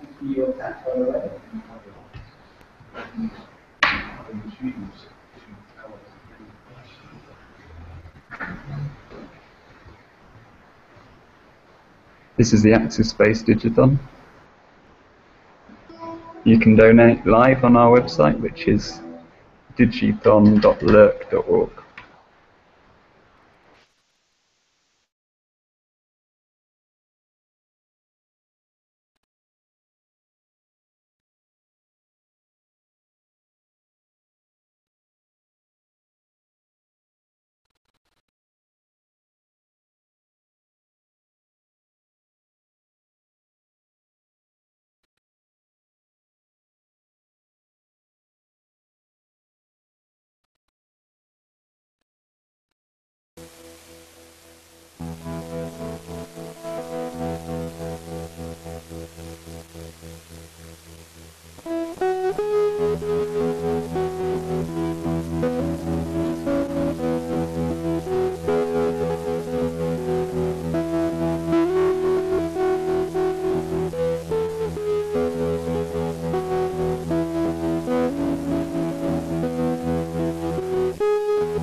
So, Right, James? well, that's absolutely fantastic. Strangely relaxing there, so thanks very much for that. Really appreciated. I'm sure at this time in the Digithon, you know, sort of the people who've been started right at 7 o'clock in the morning are just, you know, kind of could do with that bit of chill out time, you know, just for the moment. I have to say that we've had a really, really positive response online. I don't know whether anyone said this yet, but I believe that we are incredibly close to raising more than £1,000 so far. So I think that's pretty darn good. Obviously, you know, we hope this Digithon is a lot of fun, that it's informative, and that it kind of gets the word out about Access Space, but at the same time, it is absolutely critical that we raise money. Now, I have to say that in the past, it's been tricky. It's tricky now to raise money even for incredibly accessible projects that are about providing something that's free at the point of need. People have been used to the idea that we can simply apply for some grants or something like this, and that mysteriously someone else will pay. Now, these are very, very tricky times, and that's no longer the case. So let's get real about this, make sure Access Space can keep going for at least another 14 years, and put your hand in your pocket and give something. So thanks a lot to everyone who has, and if you haven't, then please go for it. Yeah, it's been brilliant so far. I mean, people have been donating since just after 7 o'clock in the morning, and right.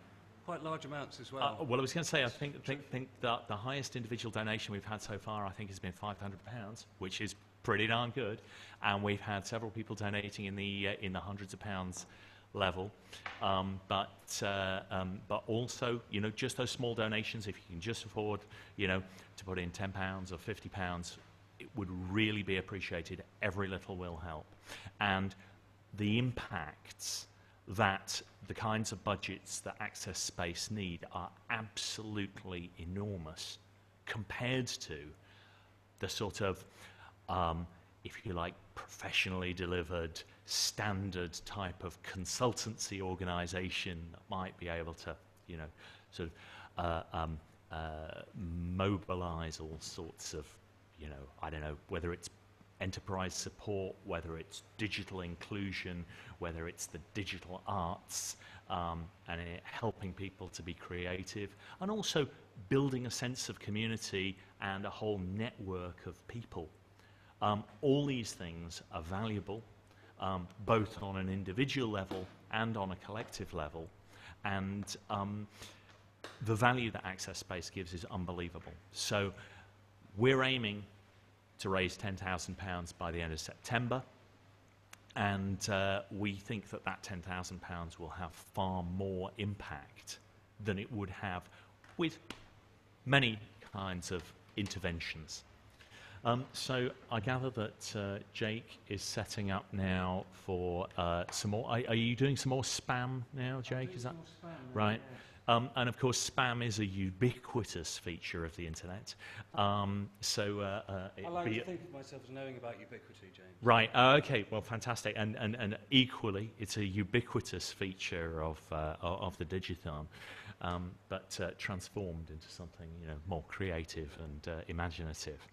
Okay. You're just going to bear with me. I'm just going to turn off all the sound, and if someone would like to come and position this. Okay, we can. I'll swap over. And take that away. Okay, where are you going to be? I'm going to be sat here. Okay. So what's happened is that someone was a bit late, so I'm just going to fill in to keep the ball rolling. And earlier I did sang some spam with a very groggy voice and kind of like I just got out of bed, so which I had actually. So I'm going to try it again. I'm going to try a couple again with more, what would you call it, energy and conviction and coffee, yeah. So let's have a look. What have we got here?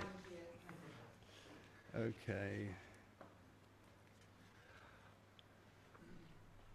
All right, we're going to turn the sound down for a second.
One, two.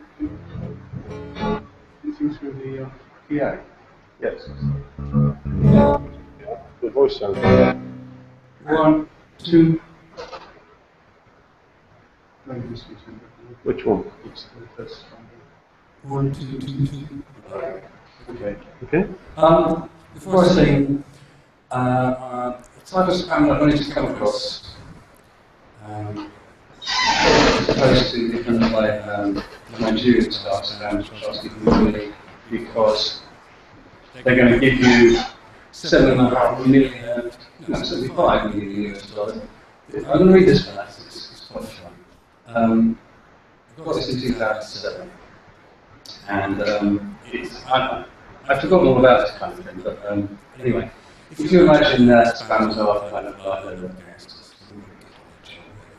scrabbling around.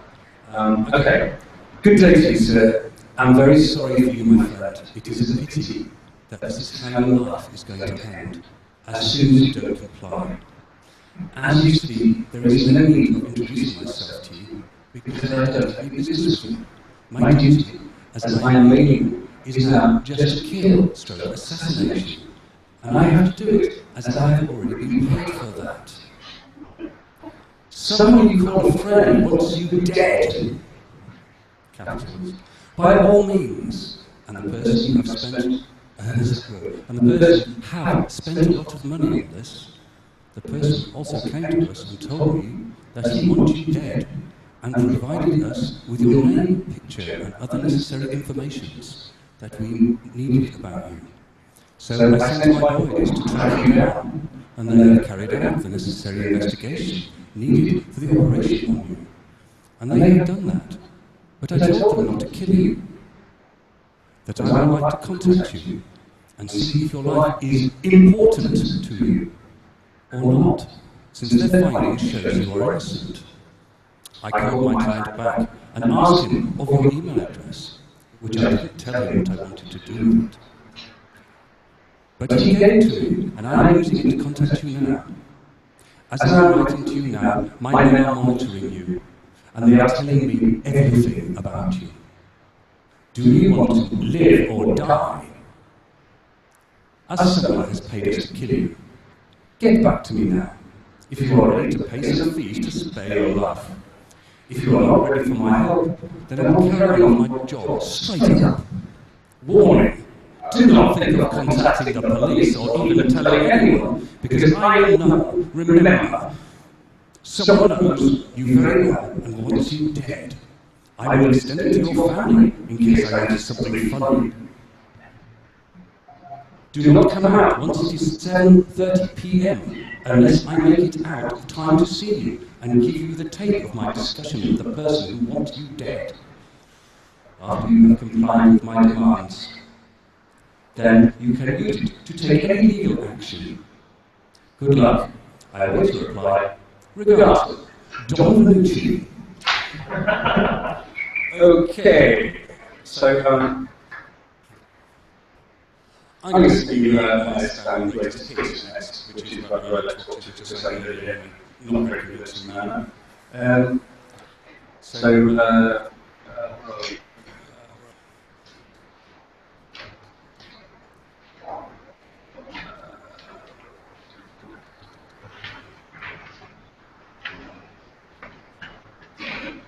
Right, Rolex Sportsman.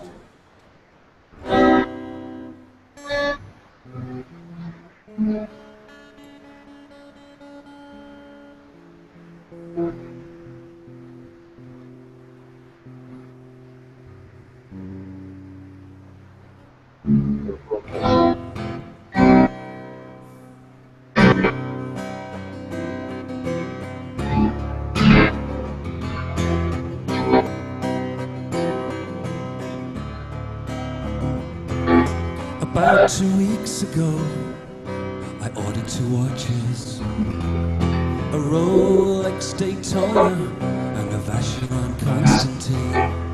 I found your website by chance, decided to take a gamble, to order these 2 watches. To my delight and surprise, my watches arrived in under a week. The watches are amazing. We checked the Daytona against the real one, and you can't tell the difference.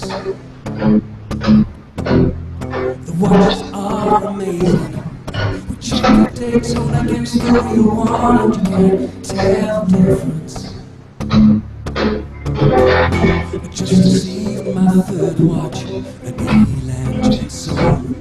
The watch is fantastic. You can use me as a reference if you want.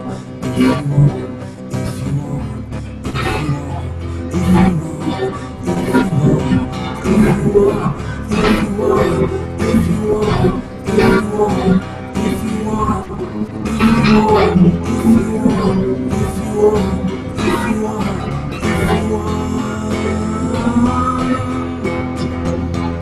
The watches are amazing. We check the Daytona against the real one, and you can't tell the difference. The watches are amazing. We check the Daytona against the real one, and you can't tell the difference. Well, I just received my 3rd watch, an Eland Jetson. The watch is fantastic. You can use me as a reference if you want.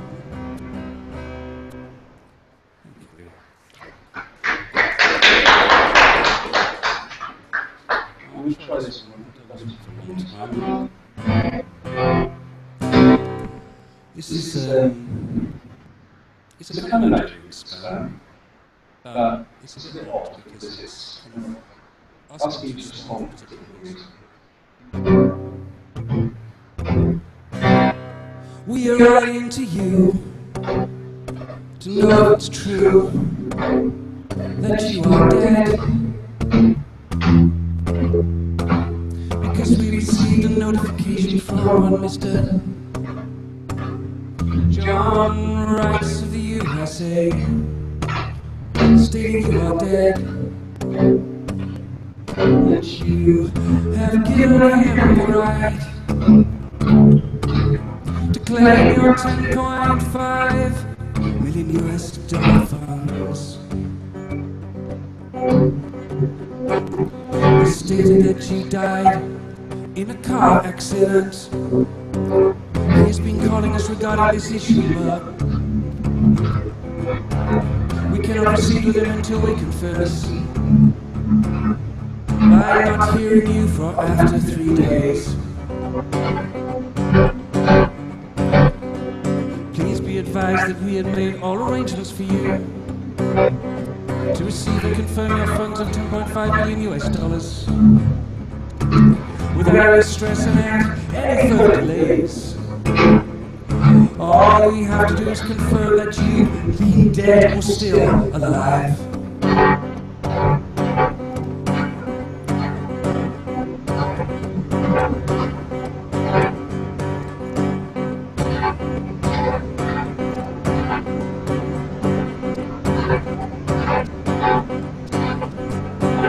Because this message brought shock to our minds. And we just can't proceed with him until we confirm that this is reality or not. But if it happened, we did not hear from you after 3 days, then may we say, may your soul rest in perfect peace. Your joy and success remains our goal. May the peace of the Lord be with you, wherever you may be now. Yours faithfully, Helen Goldberg, Secretary to Mrs. Hillary Rodham Clinton, U.S. Secretary of State.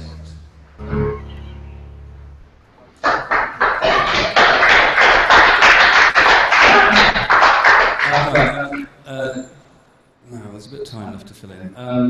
What I'm going to do now is, a few months ago, I found a spam, and I was reading it and I thought, oh my god, this looks like a play.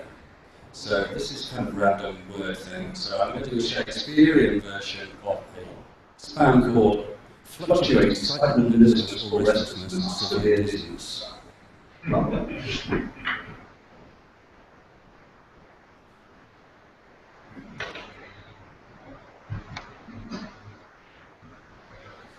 I'm doing a colour test.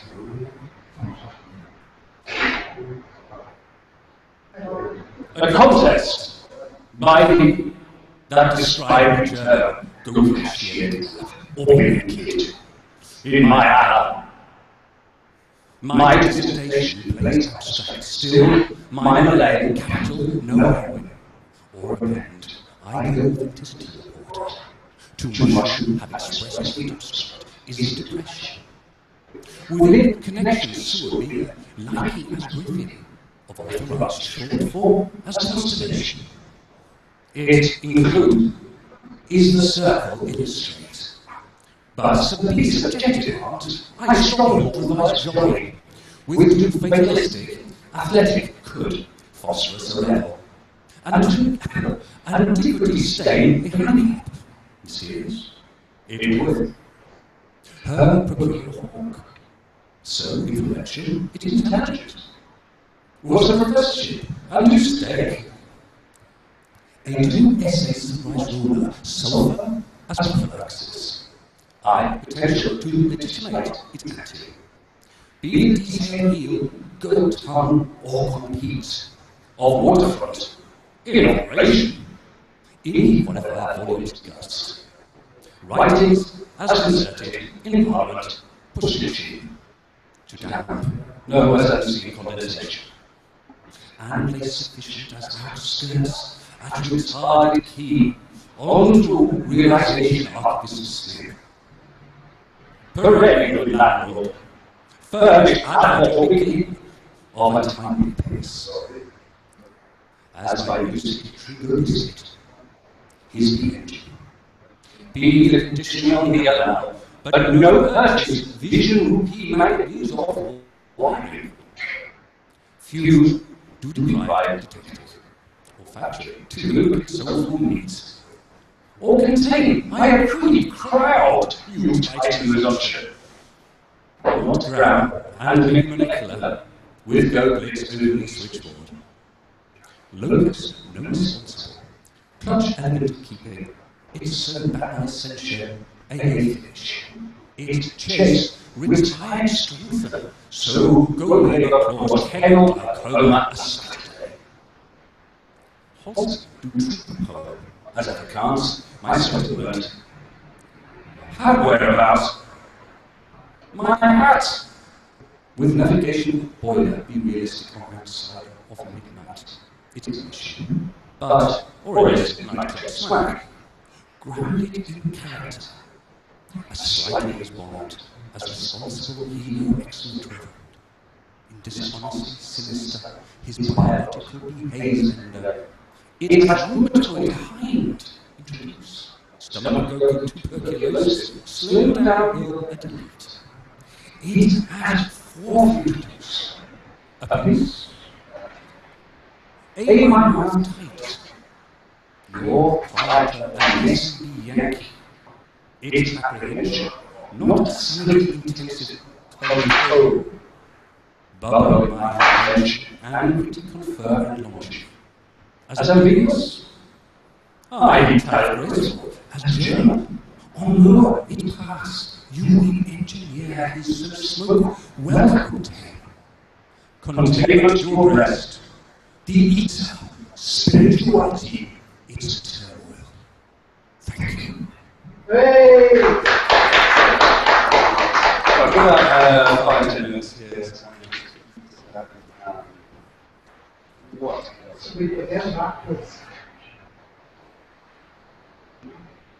Okay, here's one.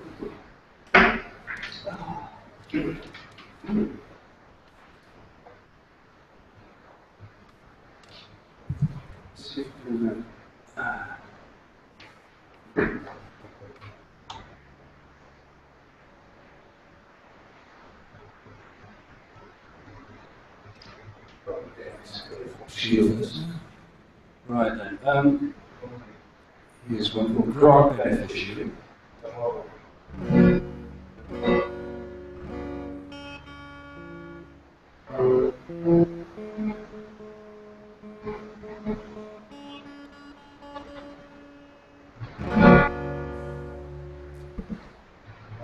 Attention, grant beneficiary. This is from the Princess of Wales Charity Foundation. And as we were fond memories of Diana, I thought I'd make it nice and light and slightly.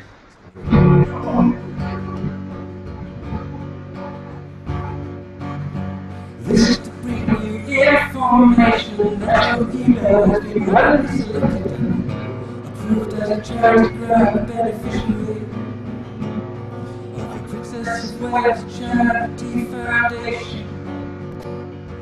You awarded a grant of £2,555,000 Great Britain pounds. Grant reference code number 7890789 and further instructions on how you want to bring the claim for your grant. You have to forward a copy of this notification to our International Grants Office email address below, as well as giving a call via the phone number below. Mr. Richard Peters, International Grants Office, Waterport Department, Town, +44 703 1849 fax 444 0594371. Congratulations from the entire staff of the Princess of Wales Charity Foundation. It is our hope that you will appreciate our gesture and judiciously spend your grant. You're required to fill this verification form below. Full names, date of birth, residential address, country of origin, grant beneficiary telephone, grant beneficiary fax, grant beneficiary sex, marital status, occupation, grant beneficiary business name, address. If you would prefer a check for your grants, please stay.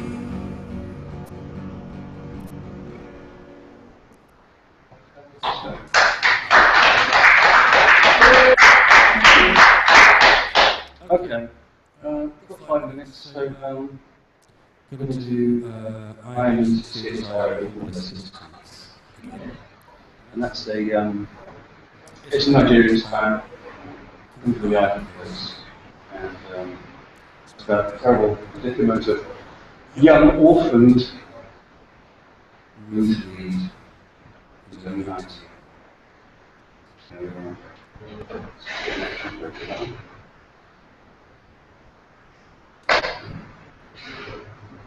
As you imagine, it's quite hard to do spam because I don't have scan, I don't have structure. So you find yourself like doing half bars of the pattern now and then just work one thing together, so it's all terrible.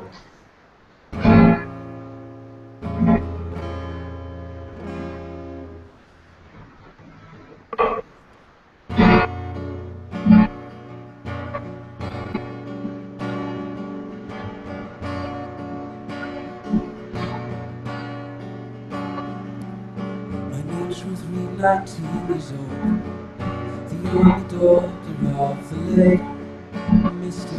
and Mrs. Jeremiah Reed. My father was a high, reputable business magnate, a cocoa merchant who operated in the capital of Ivory Coast.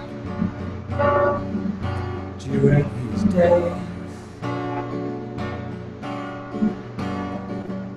sad to say he passed away mysteriously in New York during one of his business trips abroad. Year 12 April 2007. Though his sudden death was linked, or suspected to have been masterminded by an uncle of his who traveled with him at that time. God knows the truth.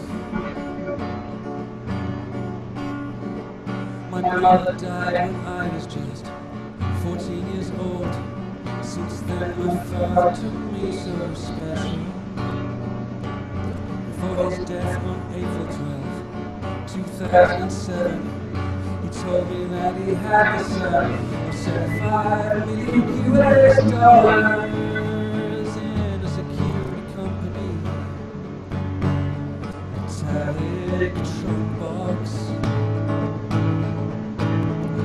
But the security company didn't know the contents because it treated it as family valuables for security reasons, but he also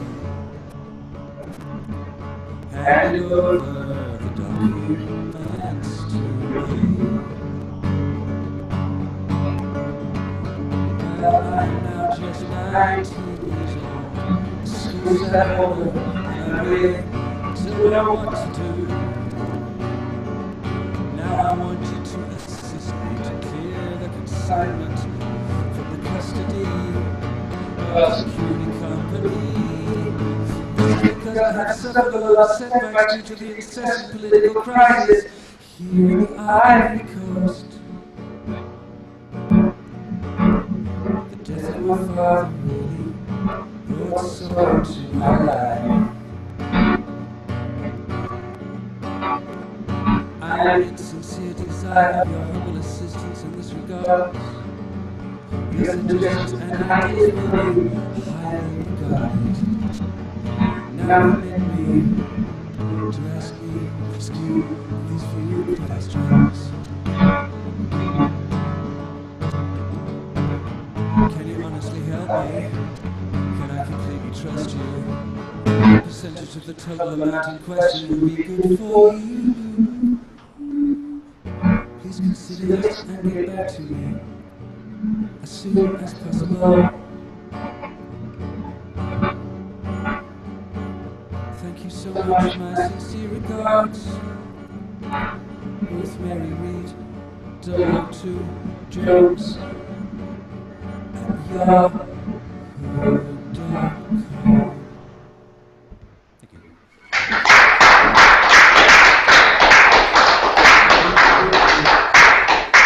Broadcast sounds is going out of report, so I think we should have a look at what's going on. Okay. Well, Right.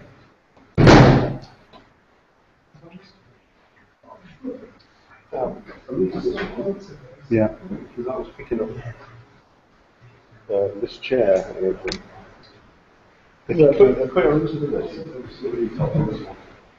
Hi, I'm one of the technical projects here, so That you there.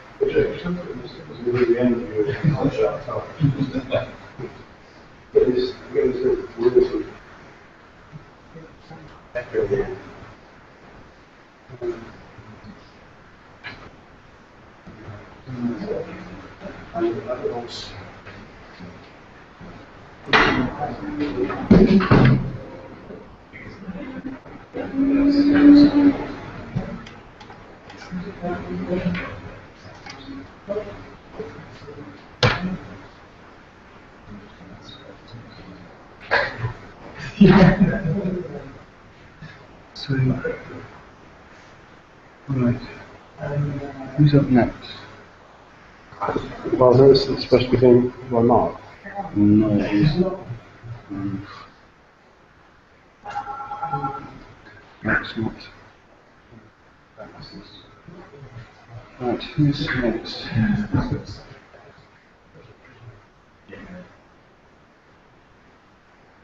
So, what's going on here?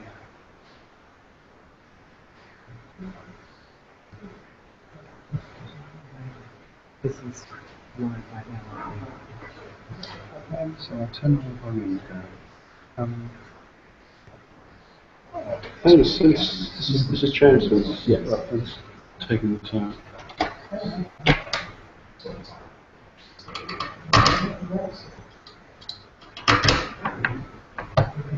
Let's have a little sign back in 5 minutes. Yeah. Joe, can you give me a piece of paper and write on it back in 5 minutes?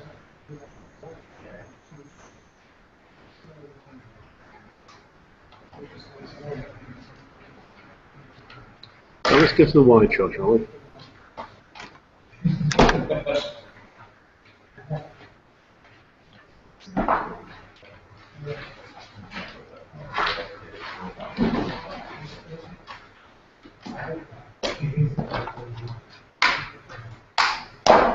I don't know what's. I'm not sure what you did in between. From what I showed us earlier. So what I've done is taken the two major phases out. That's all. That's, and that's what's going into here, isn't it? That's the broadcast audio. Yeah. So like that. Okay.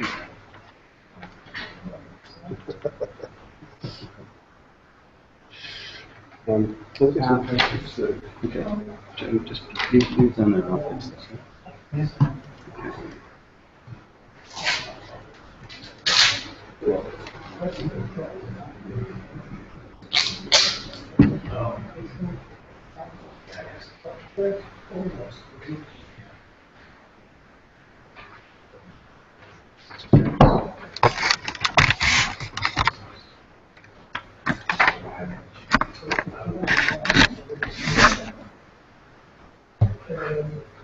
Is that it? Up a bit. You back on Just so. It's gone to the twist on its base. Oh, good. Okay. Yeah.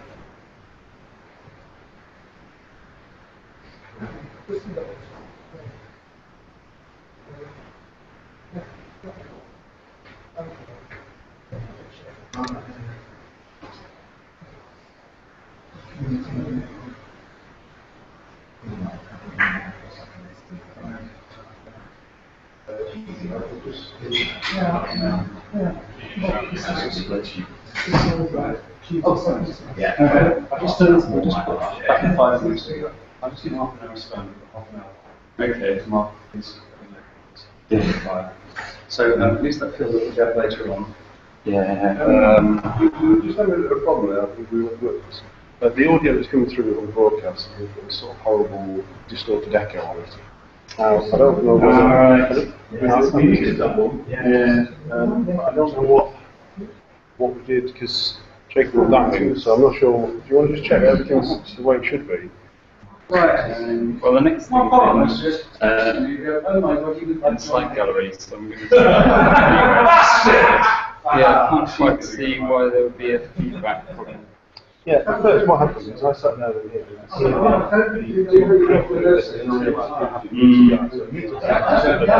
when I was listening to it, maybe it's this.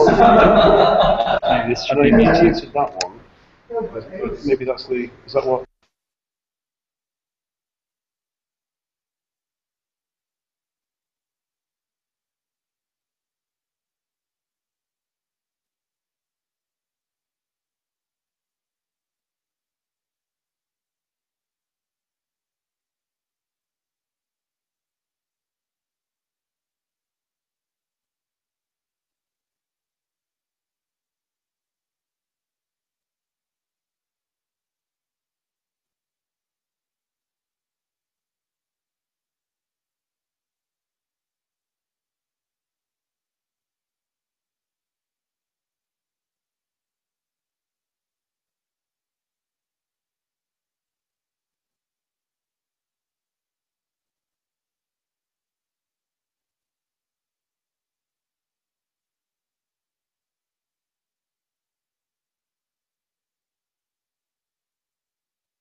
Okay, right. Hello, we're back. And Alex is just going to set up down at the site gallery. He's going to give a tour of the latest exhibition there, which is a very interesting one based on rave culture. and there are some installations in a couple of rooms and some films. And so more spam until he comes back. I'm going to read some more. This one is called Yo-Yo, and I got it on February the 12th, 2013. Hello, what's your name? At supervision of your structure, I very much have become interested in you. My name is Anna. I want you with me to communicate, then to write to me. If you write to me, do not forget to specify your email of the address that I could answer to you. I hope you write.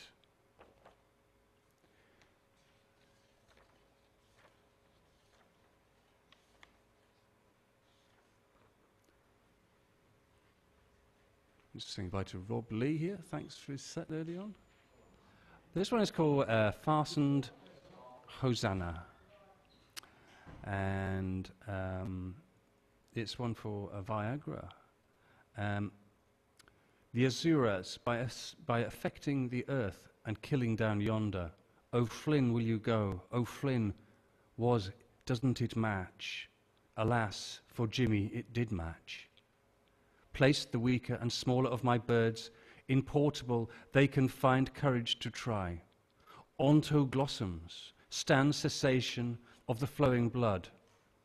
You haven't yet lay at last together, the mother and her infant in the wilderness, period far down into later. There's almost something profound about that one, isn't there, Richard? Here's a good one. This is called Eiffel Tower.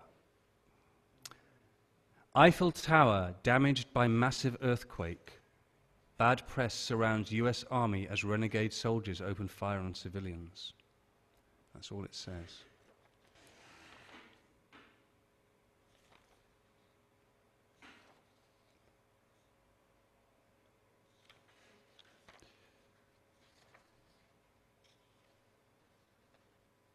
At my shoot server, too constitutive or satire, be traffic as leash, and Jimmy conspiracy leap, pleasurable a edible, as distributor a foundation left primus companion do holiday, canon denigration on extraordinarily. So if you read these like sermons, like Church of England sermons, they have to carry some weight.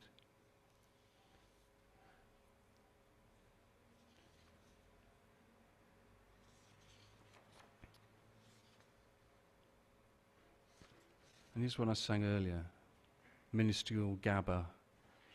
Of all the sacrifices, including Agnihotra, its indication, or he that destroyed Ravana, off to breakfast on a dead run, he soon opened illness. He relapses into the religion of death. What you say is perfectly true, for it is I who, protecting his body and in strength of limbs is great, in fight, when mounted on a car, as his adversaries before controlling his counselors. And I think that's all the spam that I've actually brought with me today. Here we go. I'll read some more that I read out earlier. Hello, my dear friend. Thousands of miles separate us, but there is no borders of my love and my hope to look for my strong and reliable half, my beloved. I am charming, cheerful, and serious, lady with good sense of humor. I am looking for a permanent relationship. I need only one man in my life, and I dream to meet a man. My partner will be kind, smart, witty, and romantic. He must be a real knight. It is a person that I can rely on. I hope that I will meet that man.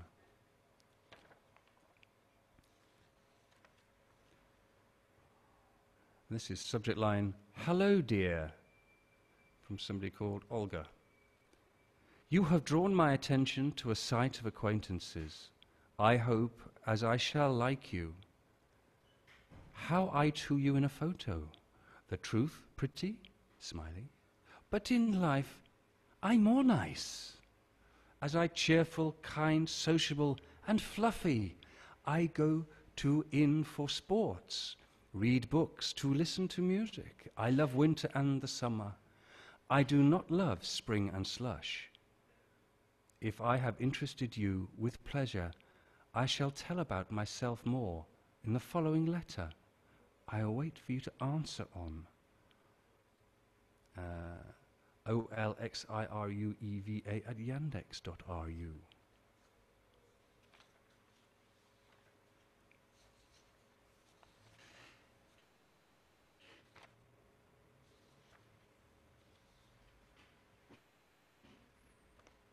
Hello, how are you?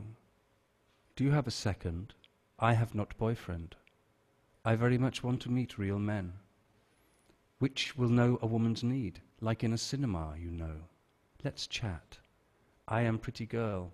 I have lots of times for meetings, and if you have any ideas how to spend it with me, just email me back at maria@flashion.com, and I will reply back with some nice photos of me, and maybe you will want to write me again.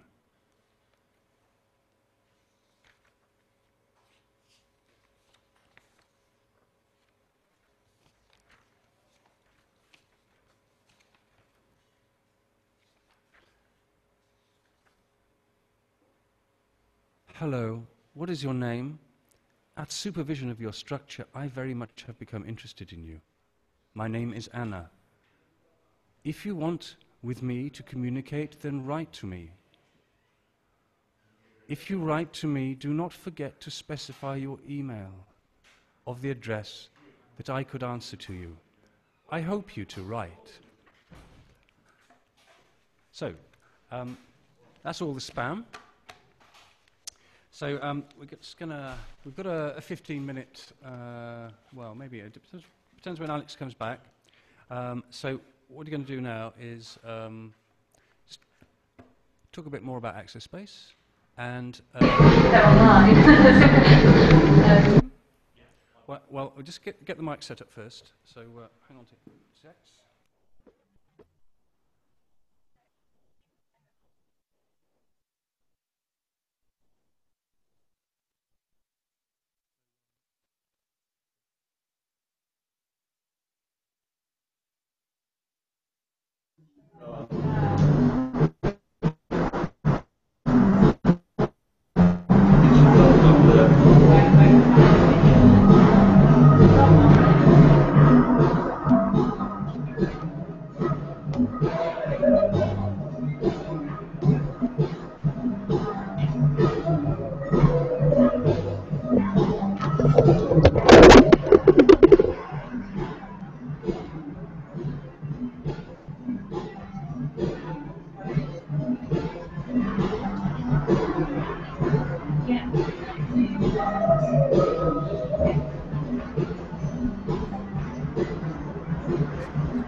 So it's probably to try and be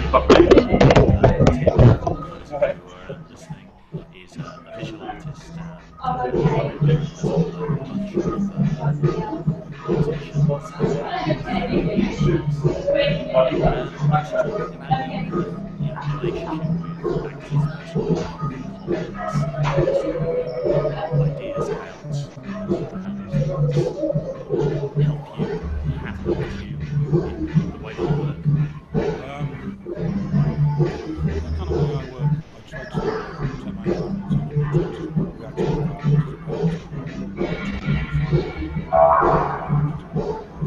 The whole idea into access space is something sledgehammer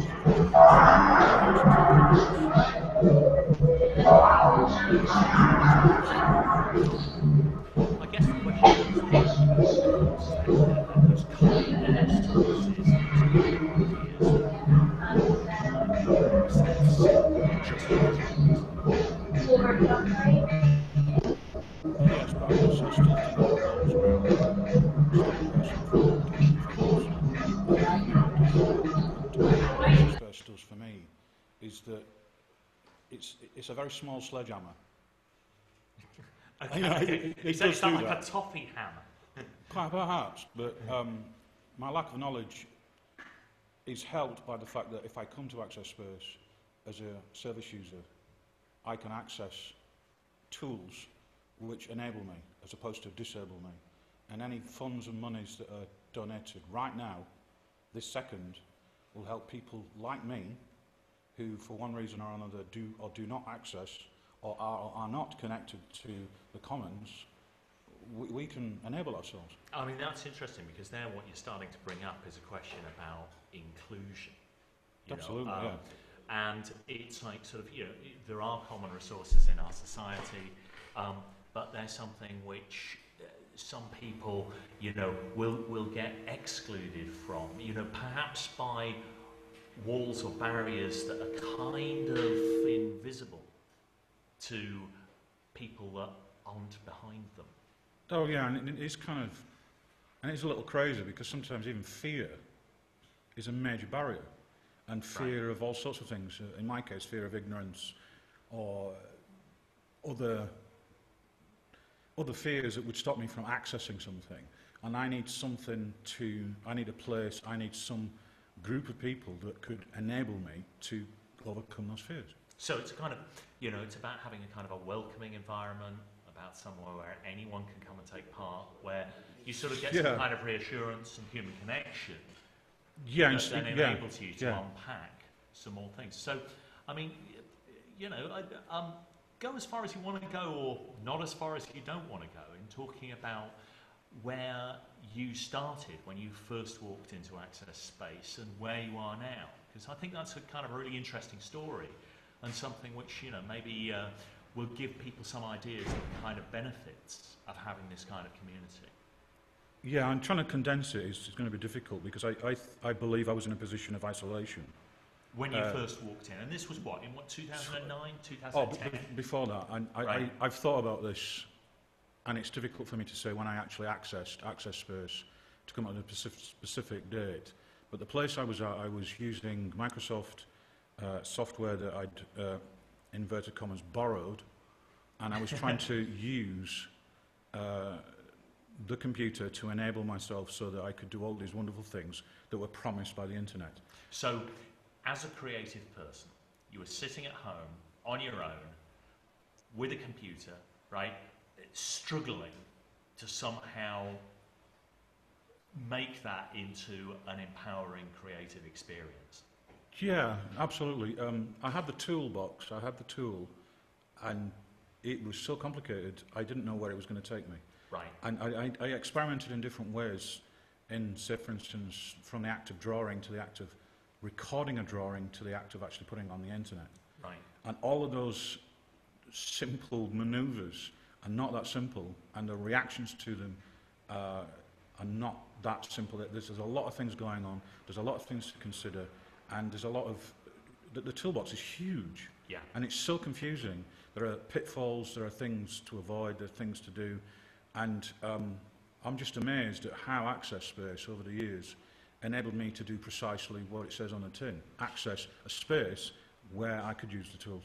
And so, what were you achieving at the time? So when you first came to Access Space, were you just sort of frustrated by technology, sort of locked out of it, or how did you feel about what you were actually achieving? My opinion is that I was definitely locked out of it. I was locked out of it because A, I couldn't afford it, afford the software, afford the hardware, and B, I couldn't afford the training. Right. Even though it's kind of like, you've got the help files there, you need a social, human interaction with somebody else that breaks out of the place that a computer puts you, which is an isolating, I believe it's an isolating space. So that's interesting. So you kind of felt like, on the one hand, you're kind of like creatively blocked by accessing technology on your own. Yeah, but definitely. But also yeah. in terms of where, I guess you were practically speaking in your life, was really quite problematic as well. I believe that you were not employed at the time that you came into Access Space. Yeah, well, like 1 in 3 of the population, I had a mental health issue. I was unemployed, and I was very grateful to receive the gift of Access Space.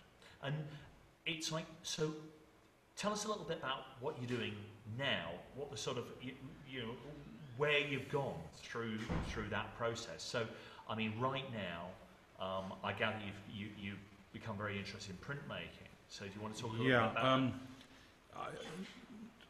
My printmaking, I managed to access Coppola Galleries and Karen Sherwood.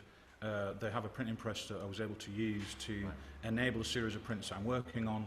Access Space in themselves put an exhibition on of my paintings, and I'm developing some more ideas and becoming creative.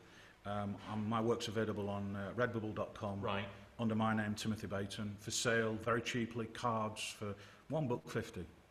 And I find that my output's becoming greater with the help of Access Space. And what's also happening, of course, is that you're experimenting with some technologies like laser. Oh yeah. Laser cutting onto plate prior to printing. I use acid etching techniques from when I was at art school many years ago. And so combining kind of new digital tools. 17th century technology with technology right now. Right. And that sort of has, you know, also changed your life in other ways. You've been working. You've been actually in some quite. I'm also a supply teacher, and my technologies, my connection between the commons, the internet, that world, without Access Space would not exist. My computer is recycled through this company, through this space, and I can't advertise it enough. The money you give now makes a difference. Okay, thank you very much. Thanks, Phil. Okay, we're now going to switch over to Site Gallery, our outside broadcast, where we'll meet with Jane.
Hello, Jane. So, Hello.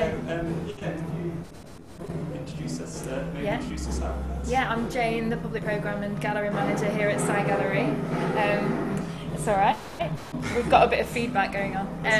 So, yeah, we've got a great show on at the moment. Should I look at you on the camera? This is best. I'm not sure. Maybe we should have Position it down. Yeah, so, well, I'll tell you about Sci Gallery first, which is Sheffield's leading contemporary art space.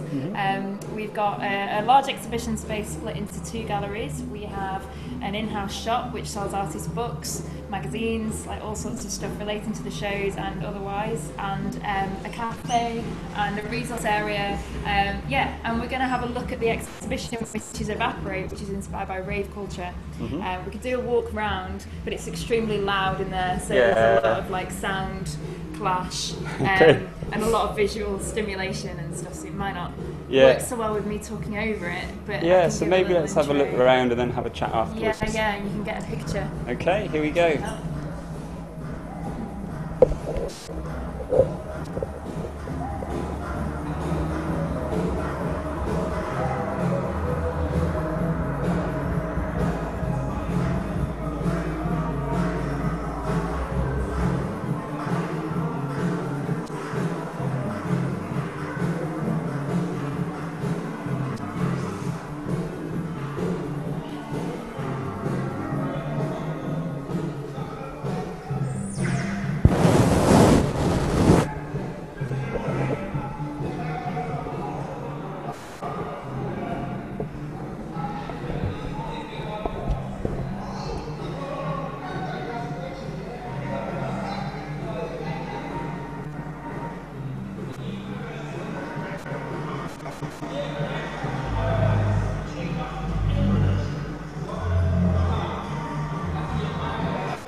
obviously I'm not a professional cameraman, but hopefully I've given you a bit of a taste. It's good. I think it's difficult to get an impression of the show when you whiz round. It's really difficult. Like it's so much content and so stimulating, and it takes a little while. So I recommend anyone that's watching to visit. Just like the kind of rave era. Really, there's so much vibrancy and so many like different forms of inspiration coming together and different technologies being discovered and altered and mixed and overlaid. Like the whole kind of appropriation idea and making like your own utopia as well is massive for this show, but for that whole era, like that's what has been observed by Francesca, who curated the show. She noticed that a lot of contemporary artists were influenced by rave, but employing the same kind of techniques that artists or musicians or DJs did at the time, but now, and a lot of those kind of aesthetics still coming through. So I guess it's sort of bringing back an aesthetic from maybe 20, 30 years ago. Do you think, what's new about this exhibition? Is it kind of forward-looking as well as looking at the past? Definitely. I think it's looking artists relate to their environments now, and how many of those mechanisms that were in place then, they didn't, obviously it wasn't the first time people were seeing the world like that and using the tools they had in new ways. It was just like quite like a bit of a hotbed at the time, which is what's interesting, that it's continued, it hasn't ended, which is what people may assume of rave culture, that it's not got anywhere near a clear end point. It's continued, but just that there were political legislations that limited the kind of the club culture that occurred and the freedom of that. But lots of like ways of thinking and being creative have continued and changed as technology's changed. And a lot of the artists in this show, we've noticed, are using the analog technology again. So today, like we've got a workshop on now upstairs with Reese Corrin, who made the rhubarb and custard inspired looping GIFs that are on screens in the gallery. And people are learning how to make their own stop motion animations, but using just marker pens, scanning and like image manipulation software, and layering them up and putting them online, which you can see online now. Cool. So it's all happening live now, so you can join and have a look at you can see online. Follow our Twitter _gallery on Twitter. Cool. All right, so can you say a bit about your future plans for Site Gallery? I know you've got some exciting stuff. Yeah, we've got some great funding news.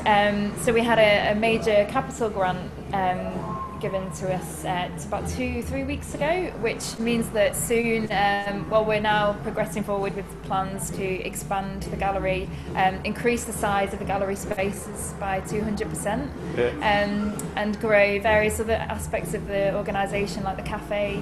We're going to have more events and education space, which is central to what we do really, as a social hub, and also supporting and inspiring young people. So all of those things are going to be, we're going to have the full capacity we should have to do that for Sheffield as a city. Like, it's really, really important. So just keep watching like online, and we're going to do more announcements soon about the plans and how they're going to move forward. But it's wonderful news. It's so good. It's great news for Sheffield. I mean, Site have already been really helpful for meetings like Dorkbot and Hack Circus, supporting local digital arts, and so it's really good to see the opportunity for that becoming even more, going on to the next level. So good. Really excited. Next week as well, we're doing a workshop with Access Space, which is an Atari punk console workshop. So those collaborations, like, it's great that we can do that, and we're doing that off-site, we're doing that at Access Space. And then, in the future, like as the building grows, we have more capacity to house things here too, but those collaborations are central to what we do as well. But book on for that, because there's some spaces left. But Atari punk consoles are really heavily inspired by rave culture, as much how to understand how your technology works and make new sounds. Like, that's what that whole era was about. Like, you master the sounds yourself. It's not that and find new sounds and alien sounds, and make new things. Totally. Cool. Well, thank you very much, Jane. I think we're going to head over towards the pub. It might take us a little while to get the technology there. Or actually, the pub might come to Access Space, because I believe that the pub have donated a whole cask of ale. So maybe we'll just sit there and drink it. So sounds pretty good. Yeah, okay. All right, well, I'll let you get back to your workshop, and thanks very much. Take care. Alex. Bye.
Right.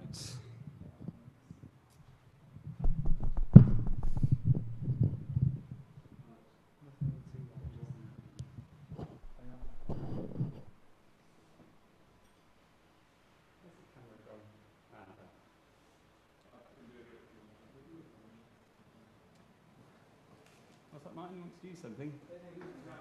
Oh, come over, yeah. Okay.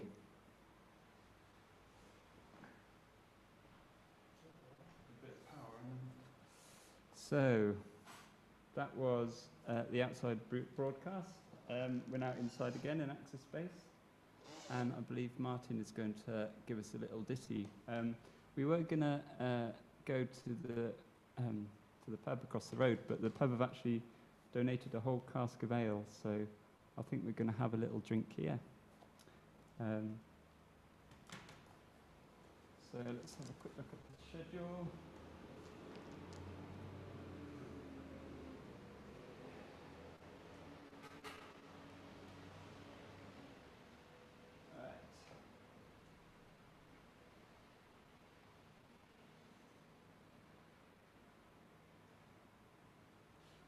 So yeah, it's going to be an hour of kind of well, first of all, some music from Martin when he's plugged his laptop in, and then some more discussion with James Wallbank leading proceedings once more, and then at 2 o'clock, John Mosley and 2 others is going to do some live music.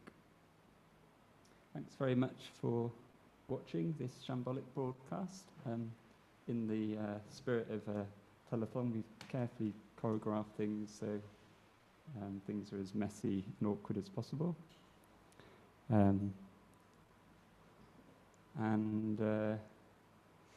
Yeah, I'm looking forward to my first drink of the day. If you'd like to donate, you can do so at digithon.lurk.org, and you can also find some free gifts there, which we'll send you in return. No matter where you are in the world, if you have a difficult exchange rate, then drop us a line and we'll see if we can reduce the price for you to make things a bit more affordable. If you're desperate for some Algrave stickers or an Access Space t-shirt. Right, would you like to try and plug in? Right, okay. Another little bit of radio silence while we hand over to Martin.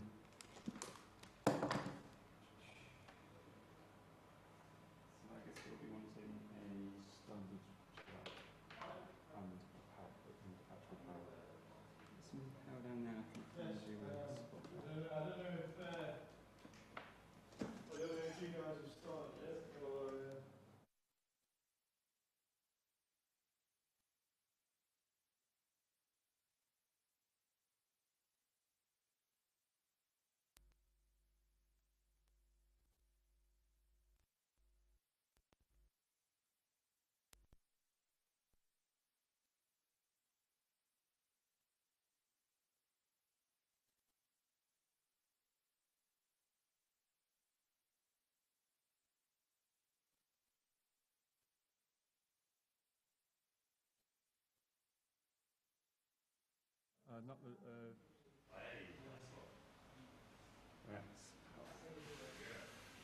Speed, power. To be honest, I can't be honest, but I mean, I'm next door, so I mean, I come out regularly. Sorry, I haven't met you. John? Ooh, hello, we're live. Right.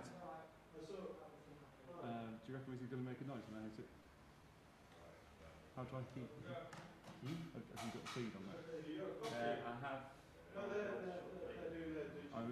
just a long delay, so. But where can I actually, can I get an outlet so I can actually hear what I'm playing? Yeah, sorry, I forgot that bit. I've got my headphones.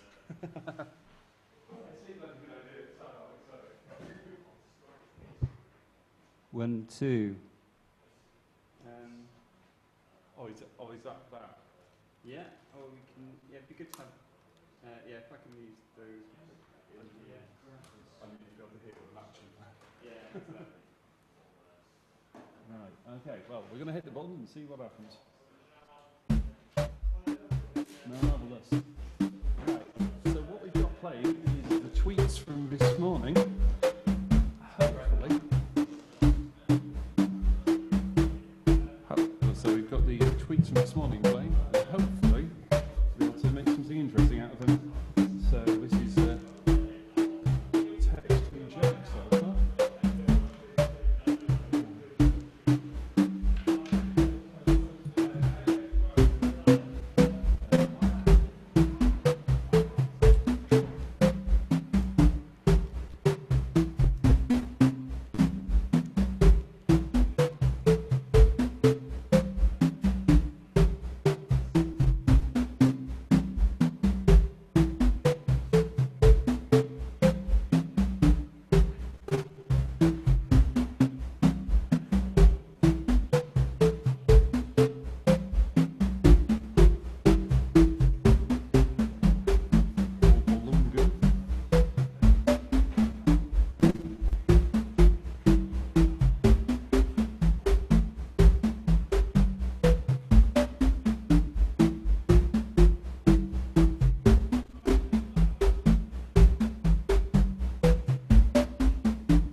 Yeah,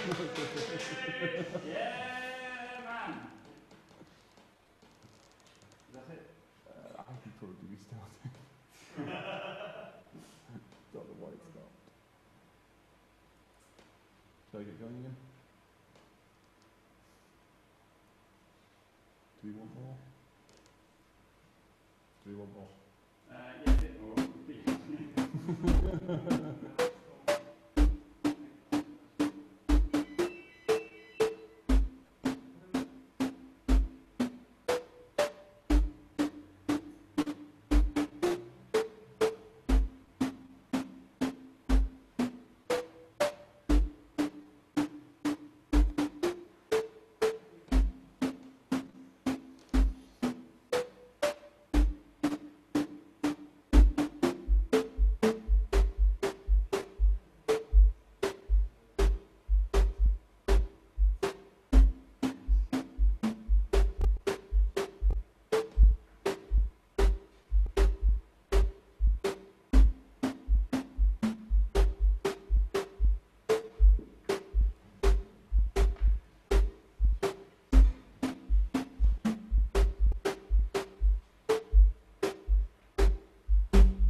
These are the sounds of Martin Eggleton.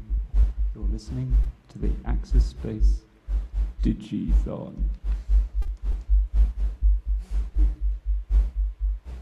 So these were our tweets, which people have tweeted about the Digithon, turned into 5 channels of music: a bass drum, a dupe, a synth, a snare drum, and a bass drum.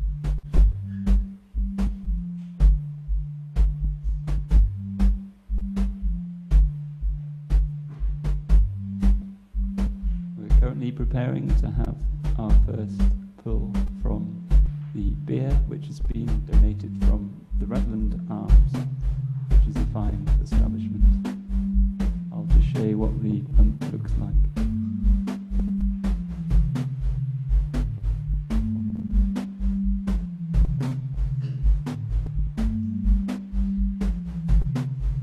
So you should now be able to see the Access Space kitchen, which has had a cask of ale brought in. So if you're sitting at home in Sheffield, wondering whether to bother making it in rather than just sitting in bed watching the stream at home, then maybe the sight of this cask of ale is enough to entice you out of your door.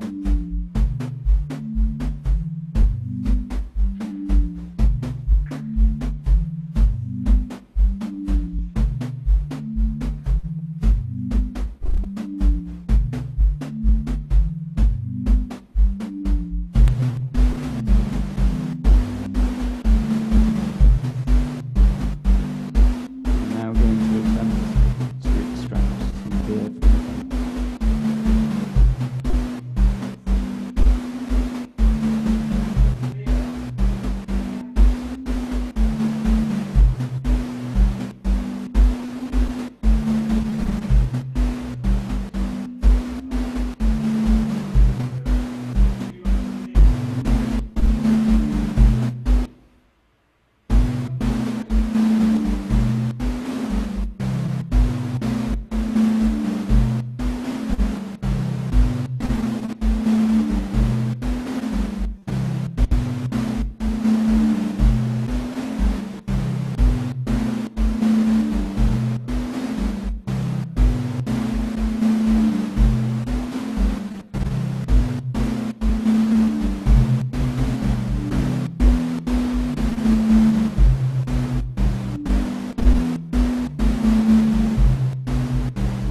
always good.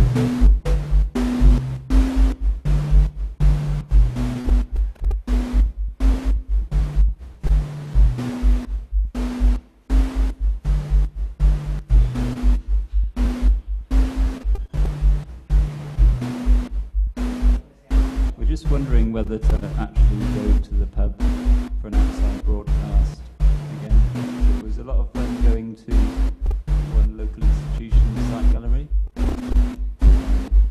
and we thought maybe another cultural outing to the Rutland Arms might be in order.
Now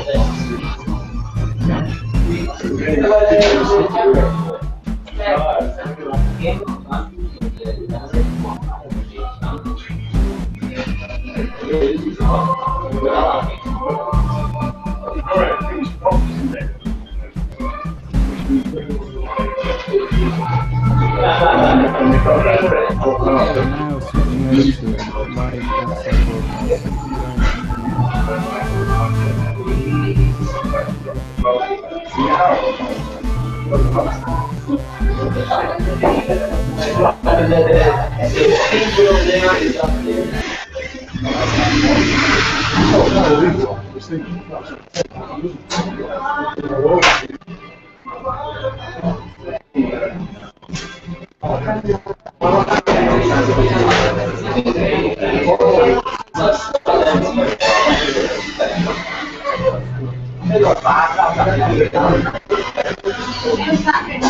live outside broadcast. Thank you very much Alright, so we're now live. Thank you. Let's make sure.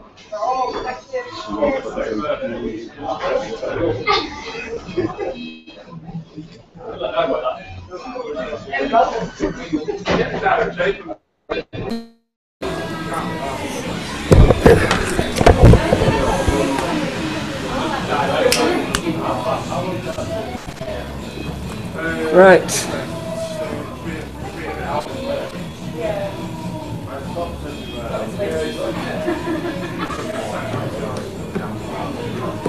Yeah, so let's just assume that's working. So this is the Rutland Arms. I didn't know if he was going to have a dog baby.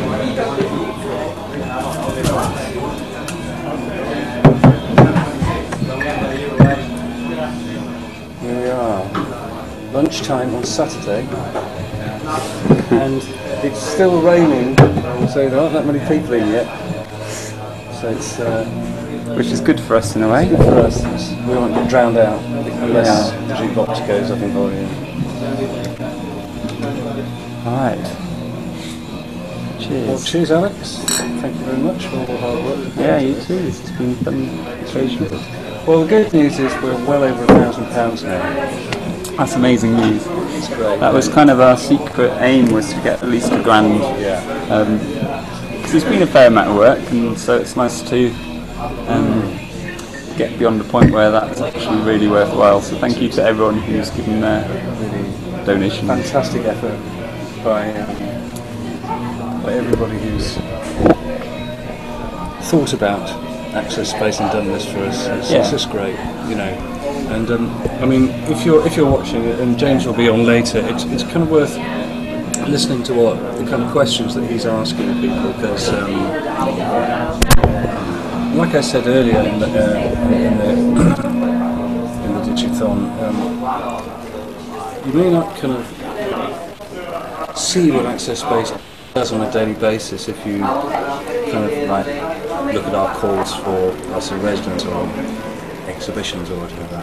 We do stuff every single day with the community in Sheffield, and a very diverse that. While we work with and artists, musicians, and programmers and creative technologists, 50% of the people that we have as participants have some kind of difficulty in their life,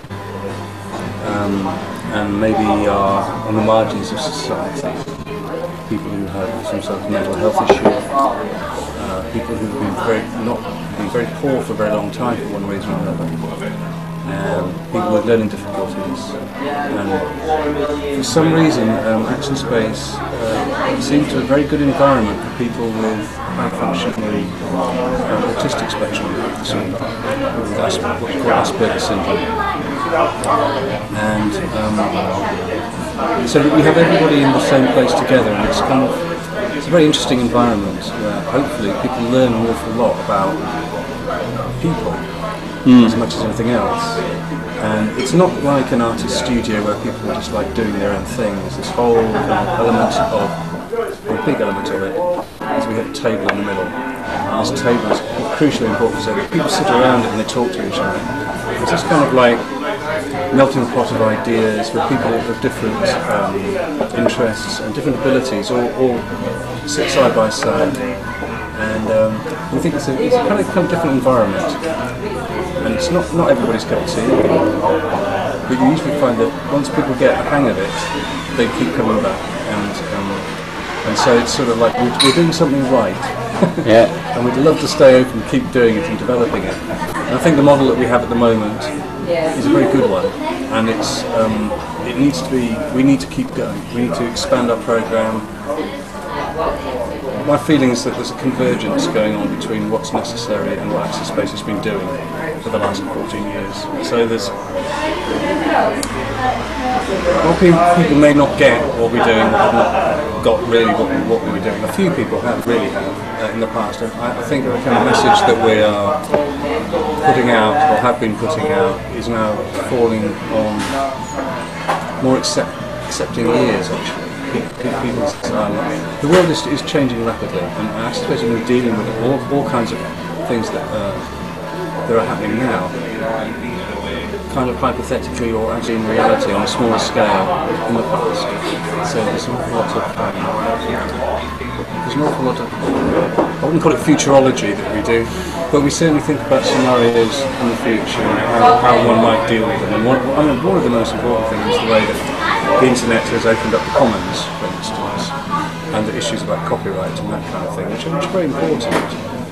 Obviously, it's a very different world, so thinking about that is very, very important. So it's important if people want to make careers making money as much as anything else. They have to understand it, and has to understand some of the benefits of the kind of more free licenses, I think. As part of a kind of, if you like, landscape of different things that one can deal with in terms of the legal status of one's work. So we deal with all that kind of thing, but we also deal with, on the other hand, that's quite complicated. We deal with people who really need to be helped to help themselves, and because we get people with all different abilities. It's one of the few places in Sheffield where people with all different abilities can walk in and get the help that they need, because we can do with it all pretty much. And if we can't, we know people who can. So it's not kind of monoculture at all. It's very diverse. Yeah. I mean, extremely diverse. Sometimes it's a bit mind-boggling and extremely difficult to work in there because of it, but most of the time it's really stimulating. So thank you, everybody. And please, even if it's just a $5, even if it's just $5 or whatever, it'd just be great. Yeah, it's probably worth mentioning that as a institution, Access Space has got extremely low overheads. So if you want to give to a charity where your £5 will go a long way, then Access Space is the thing to contribute to. It's Access Space is in a wonderful place in terms of the digital arts, which is sort of regenerating itself. And it's important, I think, to remember that digital arts isn't just about large corporations funding select few artists to create spectacular installations that show us digital technology in a dazzling way, but also ways of connecting with people, with technology in a way that makes it more human. And places like Access Space are really valuable in terms of being able to take new approaches to technology and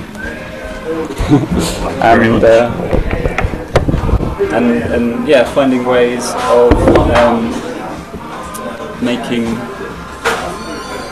creating meaning for technology which is coming from quite meaningless places in some cases. I mean, this is I'm kind of speaking from the point of view of a researcher, really, who's funded by research councils to do research. It's becoming increasingly important for me to find ways of doing research with people rather than doing research on people or research that impacts people, but rather do it with people in a way that carries out research in meaningful situations, so that it's not something that you create something new then work out what the meaning is, but creating that cultural meaning is part of the whole research process, which is a bit of a rant, but I think Access Space is really unique in providing a space for someone whose job is to create new digital technology. So yeah, now we're joined also by James. Hello. So we're just having a pint in our local pub, just across the road from Access Space. We have some news that we've been given over £1,000 already, which is good. Yeah, that's really excellent. Excellent. Which will go a long way, although we need to get further. Please don't stop donating. But no, I'm really interested by what you were just saying there about research, because it seems to me that one of the roles that Access Space can play is in thinking about how technologies really impact on society.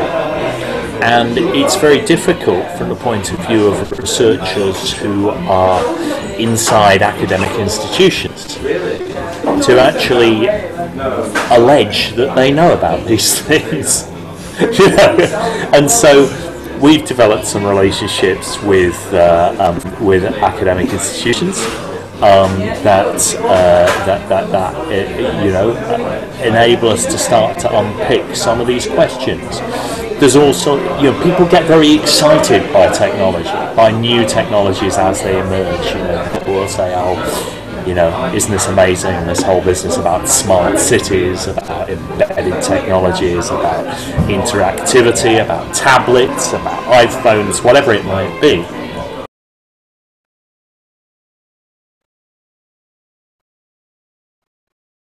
Potential is not the same as actualization, and it seems to me that is the kind of question that can be tested at Access Space. How do these things really manifest in terms of people's lives, in terms of how people can gain skills, earn money, create jobs? How does it change the experience of people's lives? Finding the questions in the first place, of course, because I think it's not just the job of academic institutions to ask questions, but we're all paying for these academic institutions through our taxes, and so I think we should also be asking questions that the people of Access Space and everyone else has to ask too. What kind of questions could they be, do you think? Well, I mean, oh hey, look, you guys have got food. I haven't even got food. Oh my god! But what I'd say is a couple of years ago now we ran a little research symposium called Questioning Digital Inclusion, which was really very much focused on this sort of issue. There's a lot of positivity about digital inclusion. There's a lot of ideas about, if you like, industry wants to get involved with digital inclusion because it wants to, expand its user base, if you like. Its market needs to grow. And government, of course, is extremely positive about digital inclusion, particularly because they see it as a mechanism by which they can interact with citizens in a cheaper, more efficient way, right? But that's two different definitions of digital inclusion you've got there. Well, what are the other ones, and who's being included in what? And of course, if one finds out as an individual citizen that you're being included in doing some administration work for your local government and operating some mechanisms that allow you to be marketed to, well, that might not be quite as exciting as the sort of empowering potential of digital inclusion that you might want yourself. So you're absolutely right. There's a question about saying to individual citizens, how do you want these technologies to manifest in your life? What differences do you want them to make? And I think that very often they're very straightforward. People want to be able to earn a living, they want to be able to stay healthy, and they want to be able to exercise some choices in their own lives. Yeah. So I guess that comes back to a theme.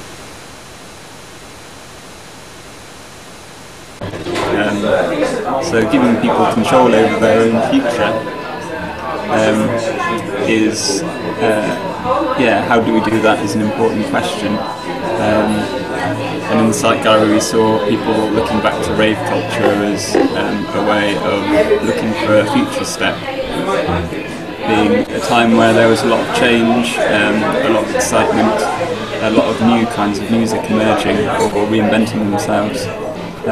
And maybe X-Space is doing something similar by looking not just to brand new technology, but also technology of the past and things like the Raspberry Pi, which is an echo of the past. Well, I mean, that's very interesting though, because essentially what Raspberry Pi does is it just... Look what I found in my dinner. A spoon of soup.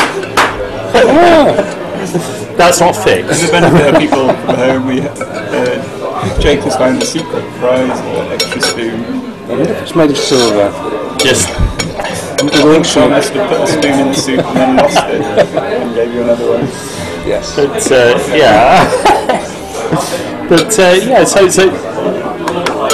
so I think that what Raspberry Pi does is actually it's a very, very cheap manifestation of an extremely futuristic idea, which is the idea of free and open software.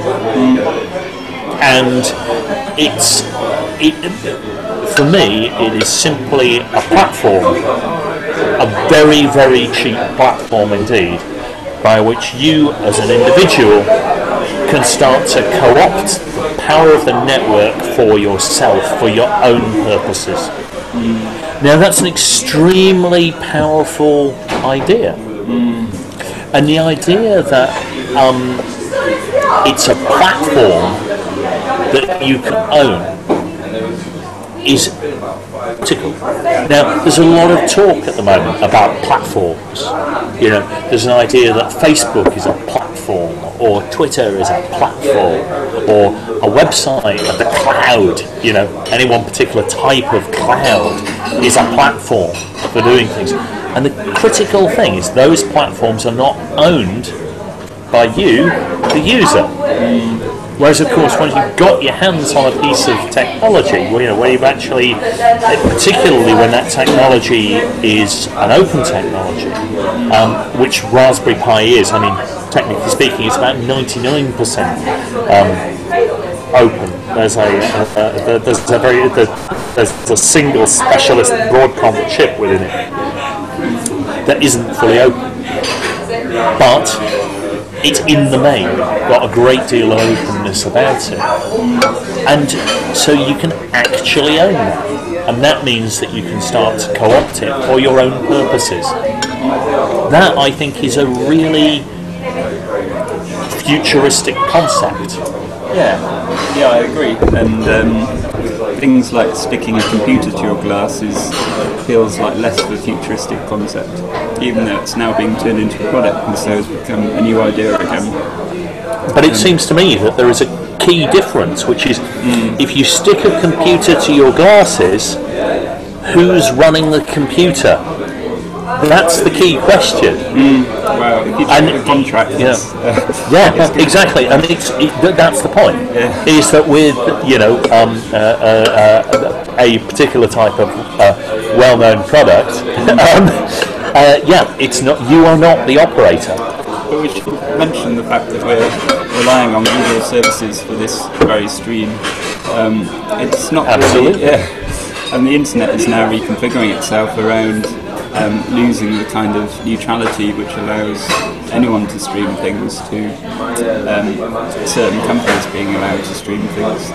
It would be very difficult for us to arrange this kind of stream with free software. If we do it again, we'll aim to do that. But I think that also there's a question here about saying, well, look, we can use these technologies, these, if you like, non-free platforms, knowingly and over the short term. But that doesn't mean that we can use them as a foundation for, something larger, something more expansive.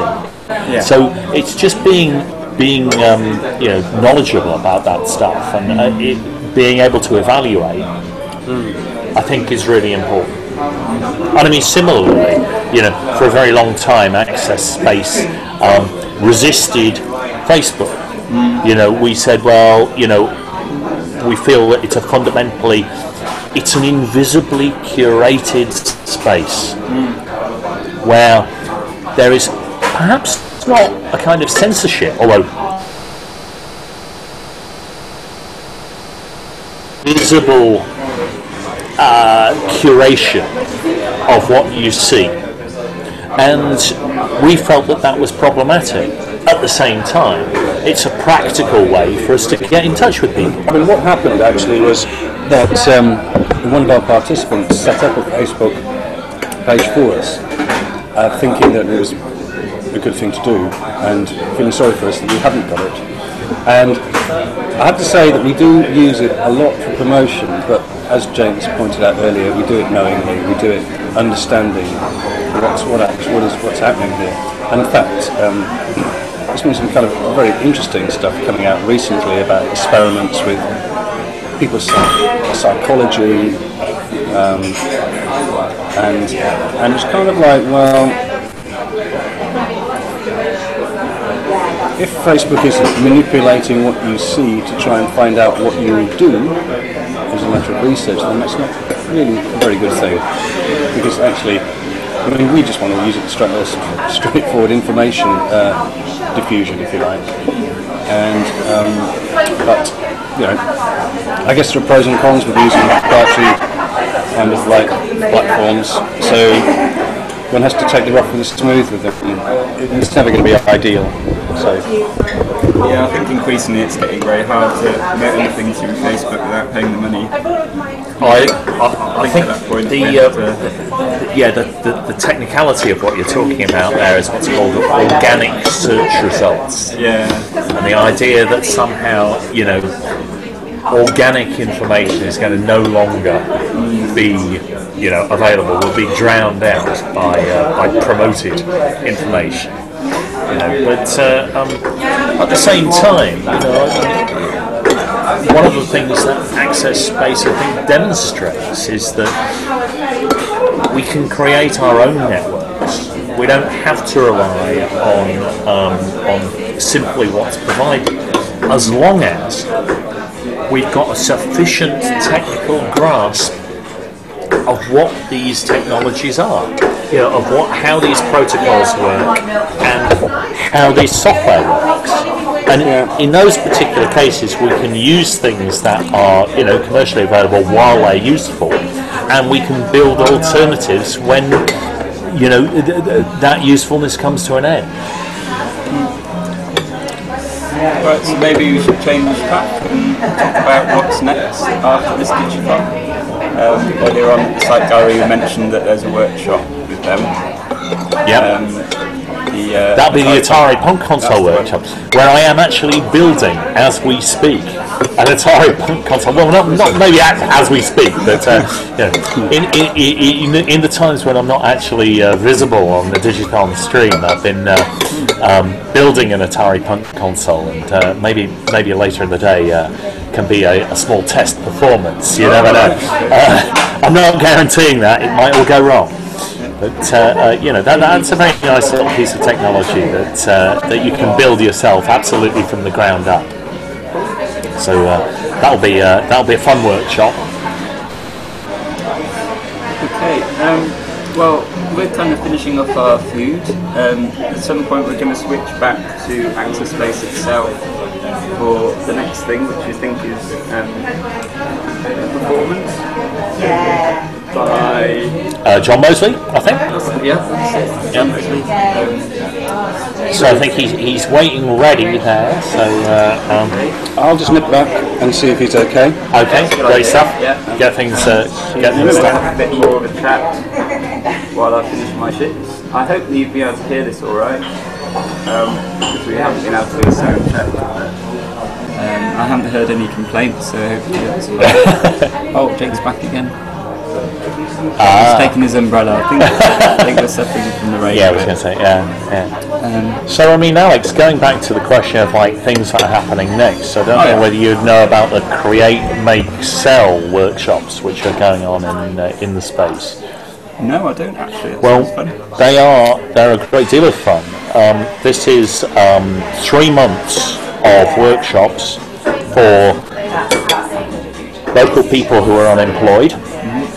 And the workshops will take our participants through the process of designing a product, creating it using laser cutting, and the course will culminate in product launches in a real-life pop-up shop.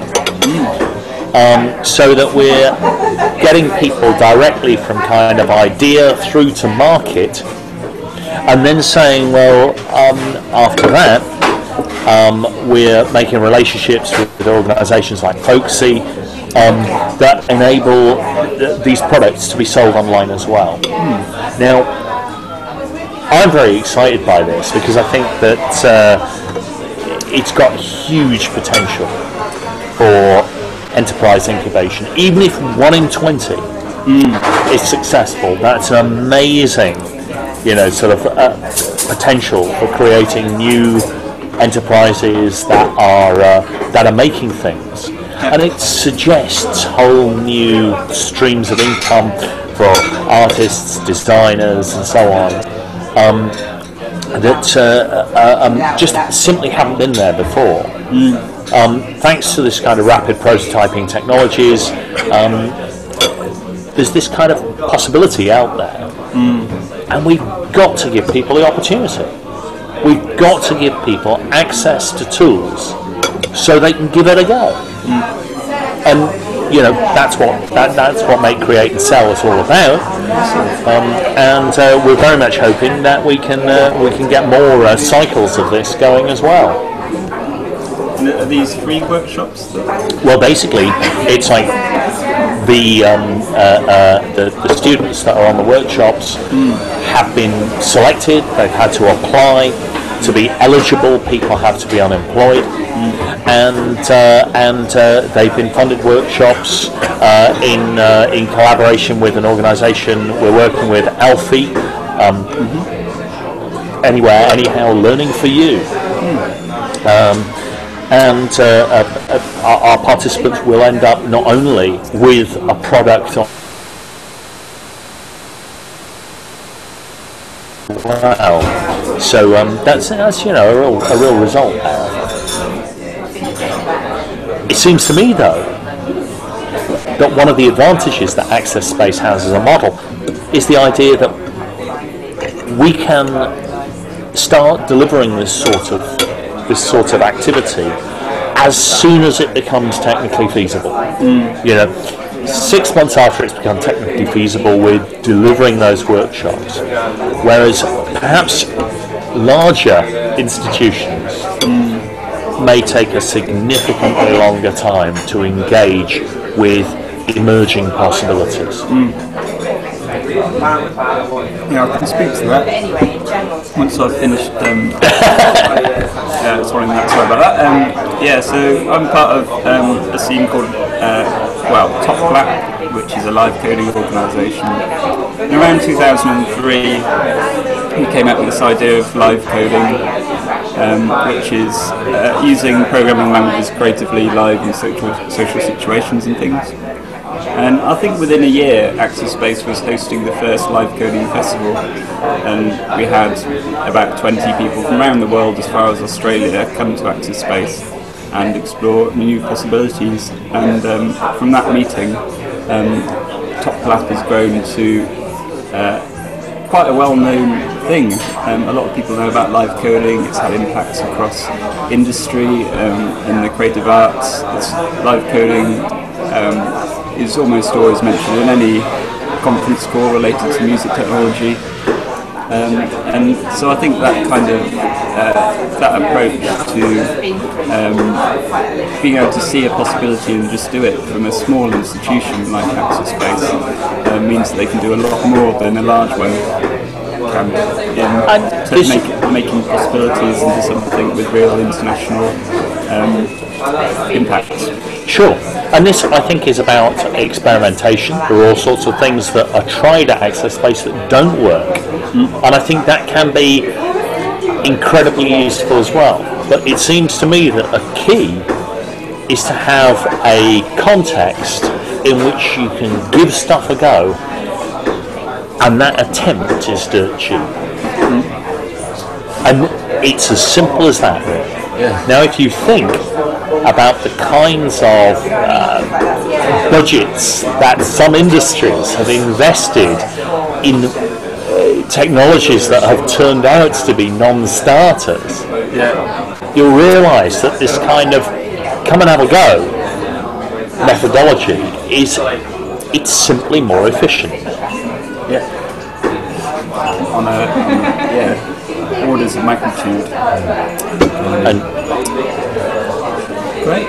Well, I think we should head back to the space and see what John's doing, because my laptop battery is running low. And have you got a way of spying in on them? Well, I can see the back of a laptop, but I can't switch to it. Oh, okay. So basically, there is setting up going on in Access Space as we speak. Yeah, as far as I know, they're more or less ready to go. Okay. And so, unless you've got some final words, I'll have any number of final words forever. So let's get back there. Yeah, maybe we'll have a bit more discussion later on in the day. I think so, and I think there could be some quite exciting live laser cutting going on as well. So that could be quite an interesting thing. Oh, we've got a shout out from someone here. John DePlume says, I love watching Digithon conversation live in a British pub. Audio quality is fine here in Brazil. I'd ask for a pipe, but it's breakfast time. Well, phenomenal. So yeah, I think in Brazil you have some nice aperitifs that you can drink even at this hour. Yeah.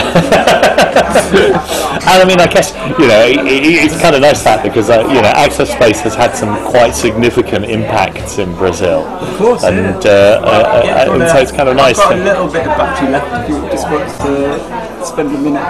Well, I mean, the short version of this is that in 2009 I was asked to go and speak in Brazil about the impacts of Access Space, and I have to say I really didn't know what they were.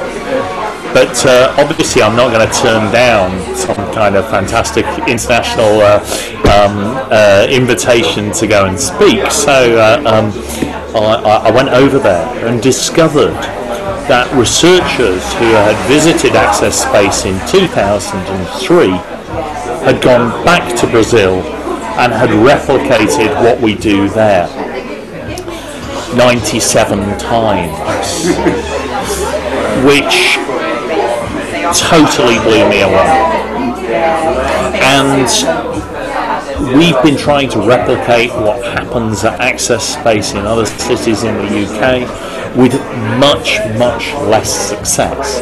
Gradually we're getting the emergence of the Hackspace network, but almost every Hackspace that I talk to in Britain is struggling for funds. They're finding it really hard to expand and make larger impacts, often because it's not clear where they fit into a very siloed ecology of thinking about enterprise development, about advanced manufacture, about web development, about design. All these are sort of separate areas of interest, and they're falling between the cracks because they are about the cracks.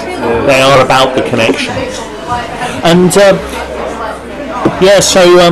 apparently 97 centres of the Meta Recyclagem network, that's the Meta Recycling Network, have been set up in Brazil by 2006.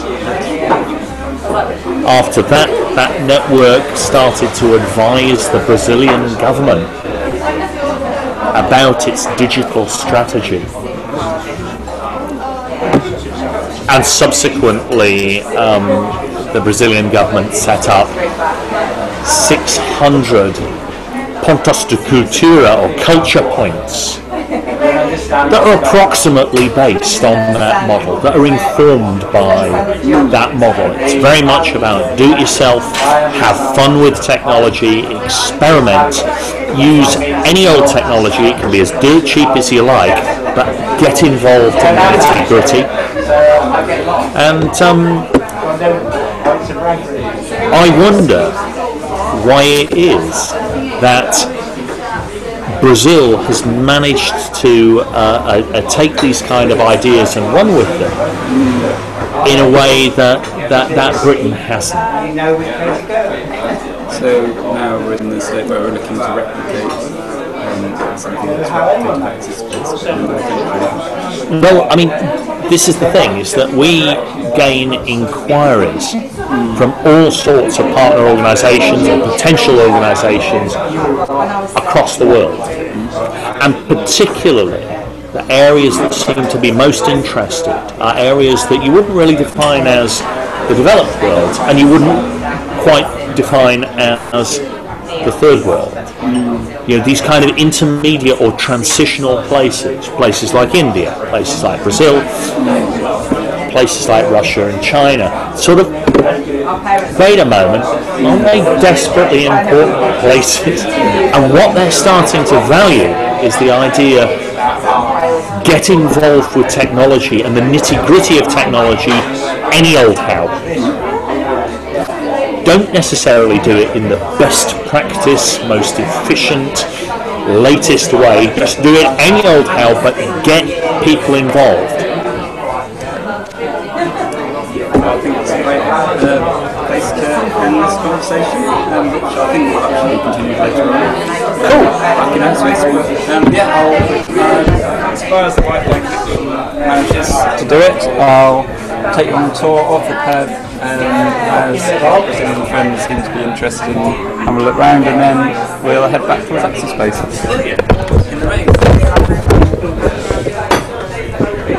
Awesome electricity.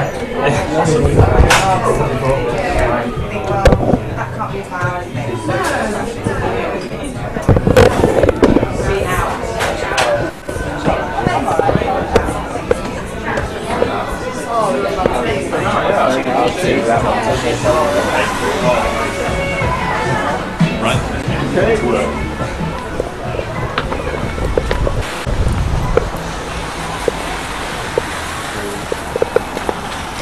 Managed to trip over.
Thank you.